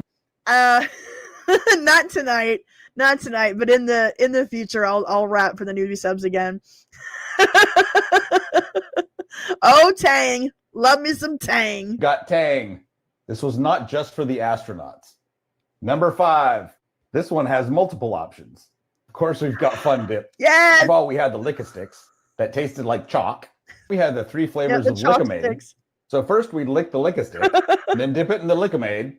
You want Then me you to had to shoot for prepare you? for the tongue burn. If it was caused by the Lick-a-Stick itself, Lick-a-Made, or the combo we'll of see. the two. Man, it was real. Number 4, before I show you the picture, remember this is a list of things that only Gen X would know the taste of. Of course, we've got Aquanet. I'm curious if Rave tasted the same. Number No, 3, Aquanet had its own taste. we've got Flintstones vitamins. Fuck yeah, the OG. One of the reasons Gen X is so youthful today. 30 at age 13, 50 we're still age 30. Number 2 has 2 parts. Something this generation nowadays would have no clue what they taste like. First one is dirt. Second one is soap. Now, before we get to number 1, I've got a bonus. I literally don't know how to introduce this, so I'll just show you. The ever-ready 9-volt battery. I'll just leave this here for a second. And the number 1 thing that only Gen X knows the taste of course, it had to be hose water. Of course. Slightly metallic, slightly rubber flavored, We drank this every single day. So how many of those do you remember? Did I leave anything important off the list? That was pretty great. What's his channel? Let's see. Oh, it doesn't give us a... that's not who posted it. I don't know what this guy's channel name is. Oh, man. I hate when they don't put their channel marks on there, so I can't see who it is, so I can send you to their channels. I don't feel like shooping tonight, guys. I'm sorry. And I just, my mind is elsewhere, and I just got a text from my dad. He is leaving at about, they're not going to have a bed ready for him until 1:30, but he's got to go on an ambulance ride for an hour and a half up to Barnes. What did he say? They said 1:30 before he gets picked up. So the ambulance is going to be taking him in the middle of the night. I know he's miserable. I just don't feel like shooping, but I'll shoot for you in the future. I promise. Yeah, the 9-volt battery. I love Flintstones vitamins, though. Love, love, love. Maureen McCormick had a birthday this past in August 5th, actually. So these are old. I've kept them up for a long time. But Maureen McCormick or Marsha Brady. This is from the Brady Variety Hour, the variety show that they did for like 5 episodes. When they're singing, they're all dressed up as members of the Wizard of Oz, yet they're singing Car Wash. So this is what I'm in the mood for tonight.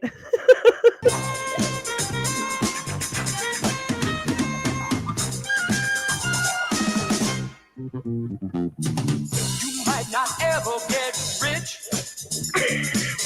Let me tell you, it's better than digging a ditch or being chased by a witch. There ain't no telling who you might meet.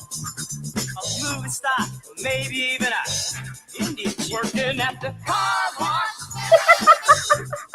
Working at the car wash. Yeah. Thank you, Gemini Gypsy. Come on and sing it with me, car wash. Get with the feeling, y'all. Car wash, yeah. Yeah, kind of. Come some of the work gets kind of hard. This ain't no place to be if you plan on being a star. It does. It's a fever dream.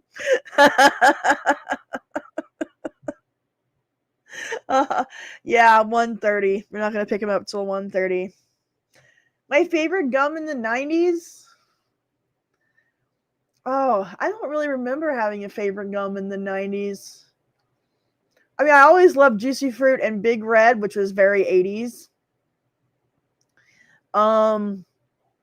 What were the little gums that Mom always had in her purse? Was it like Dentine or something like that? Was that is it Dentine?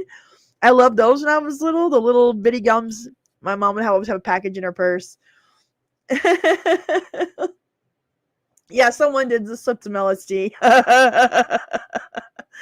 Thank you guys for the prayers for my dad. I appreciate it.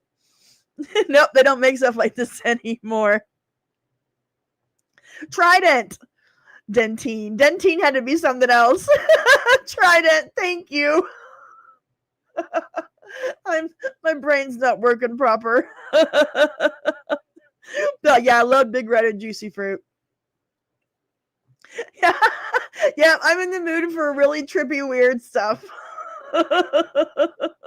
Oh, Hubba Bubba was good. And I did like Big League Chew as well. Trident. Dentine. What the hell was Dentine? I gotta find out now.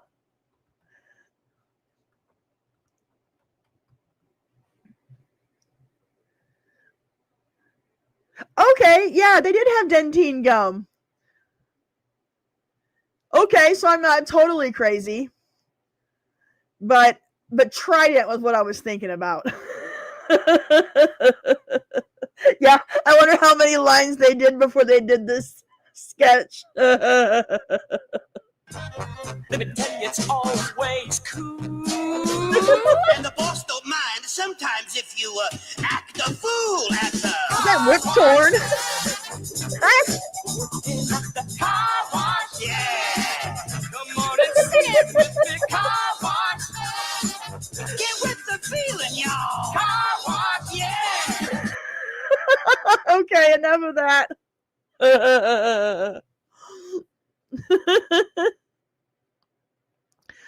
All right, we're gonna watch a couple more commercials and then we're gonna end the night with Just Got Paid.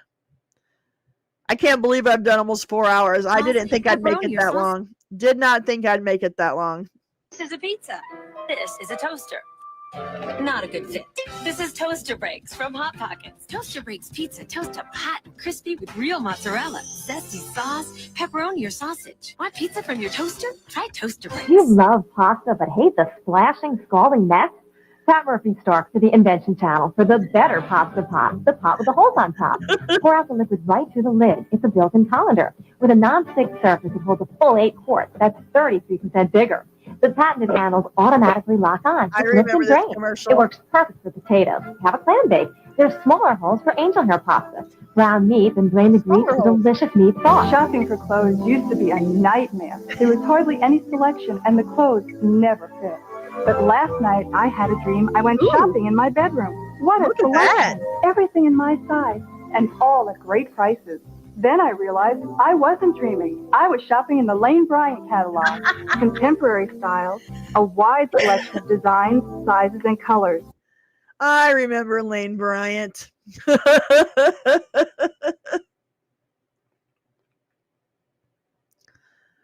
Let's see. We watched the What's Up commercial before. I'm not playing anything from other countries for a while. They gotta be sourced.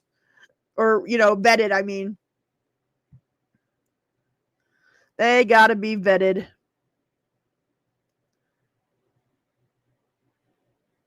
All right.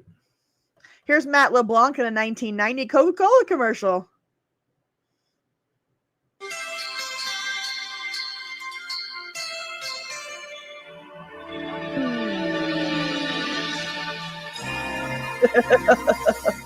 Maybe, we'll see.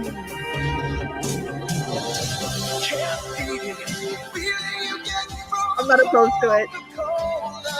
You can't beat the real thing. You can't beat the feeling. That was a very quick commercial.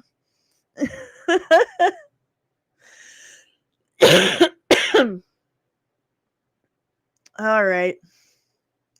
I'm getting tired, guys. Let's end with some Just Got Paid. Now, depending on what happens with my dad, I'm not sure when my next video will be out. I do plan on having a movie night tomorrow night on the Discord. I canceled last night's movie, which was supposed to be Sling Blade. So I'm going to play Sling Blade next Thursday. And then tomorrow night, I can't remember what I have scheduled for tomorrow night. Let me look and see.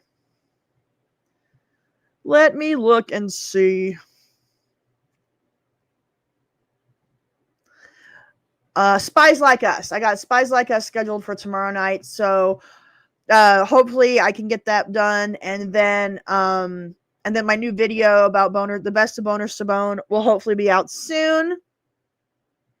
Yeah, even though you're Gen Z, you can join the Discord. There's no, there's no gatekeeping there. You just got to keep what you post and what you talk about to 70s and 80s and 90s. So, yeah, absolutely. Join. Here, let me put a Discord link real quick. Invites, copy, paste. There's a link to my Discord. Yeah, come watch movies and TV with us. Talk about the 70s, 80s, and 90s. It's a pretty fun little spot. We've already got about 350 members, and there's about 50 or 60 people that are active on it pretty regularly. So it's becoming a nice little group hangout to talk about the nostalgia. Oh, Joseph, thank you so much for the $4.99. I'm glad we can make you laugh and have some fun tonight. Prayers. Thank you so very much. I do really appreciate it. I really do. It's been really nice hanging out with y'all, getting my mind off things. It's been a long couple of days. Where is the I just got paid tonight? I must have totally missed it, and now I don't know where it's at. Hold on. I'm gonna find it, dang it. Because this will be a fun song to end the night on. There it is. All right, let's jam out for a little bit, then I'll say goodnight.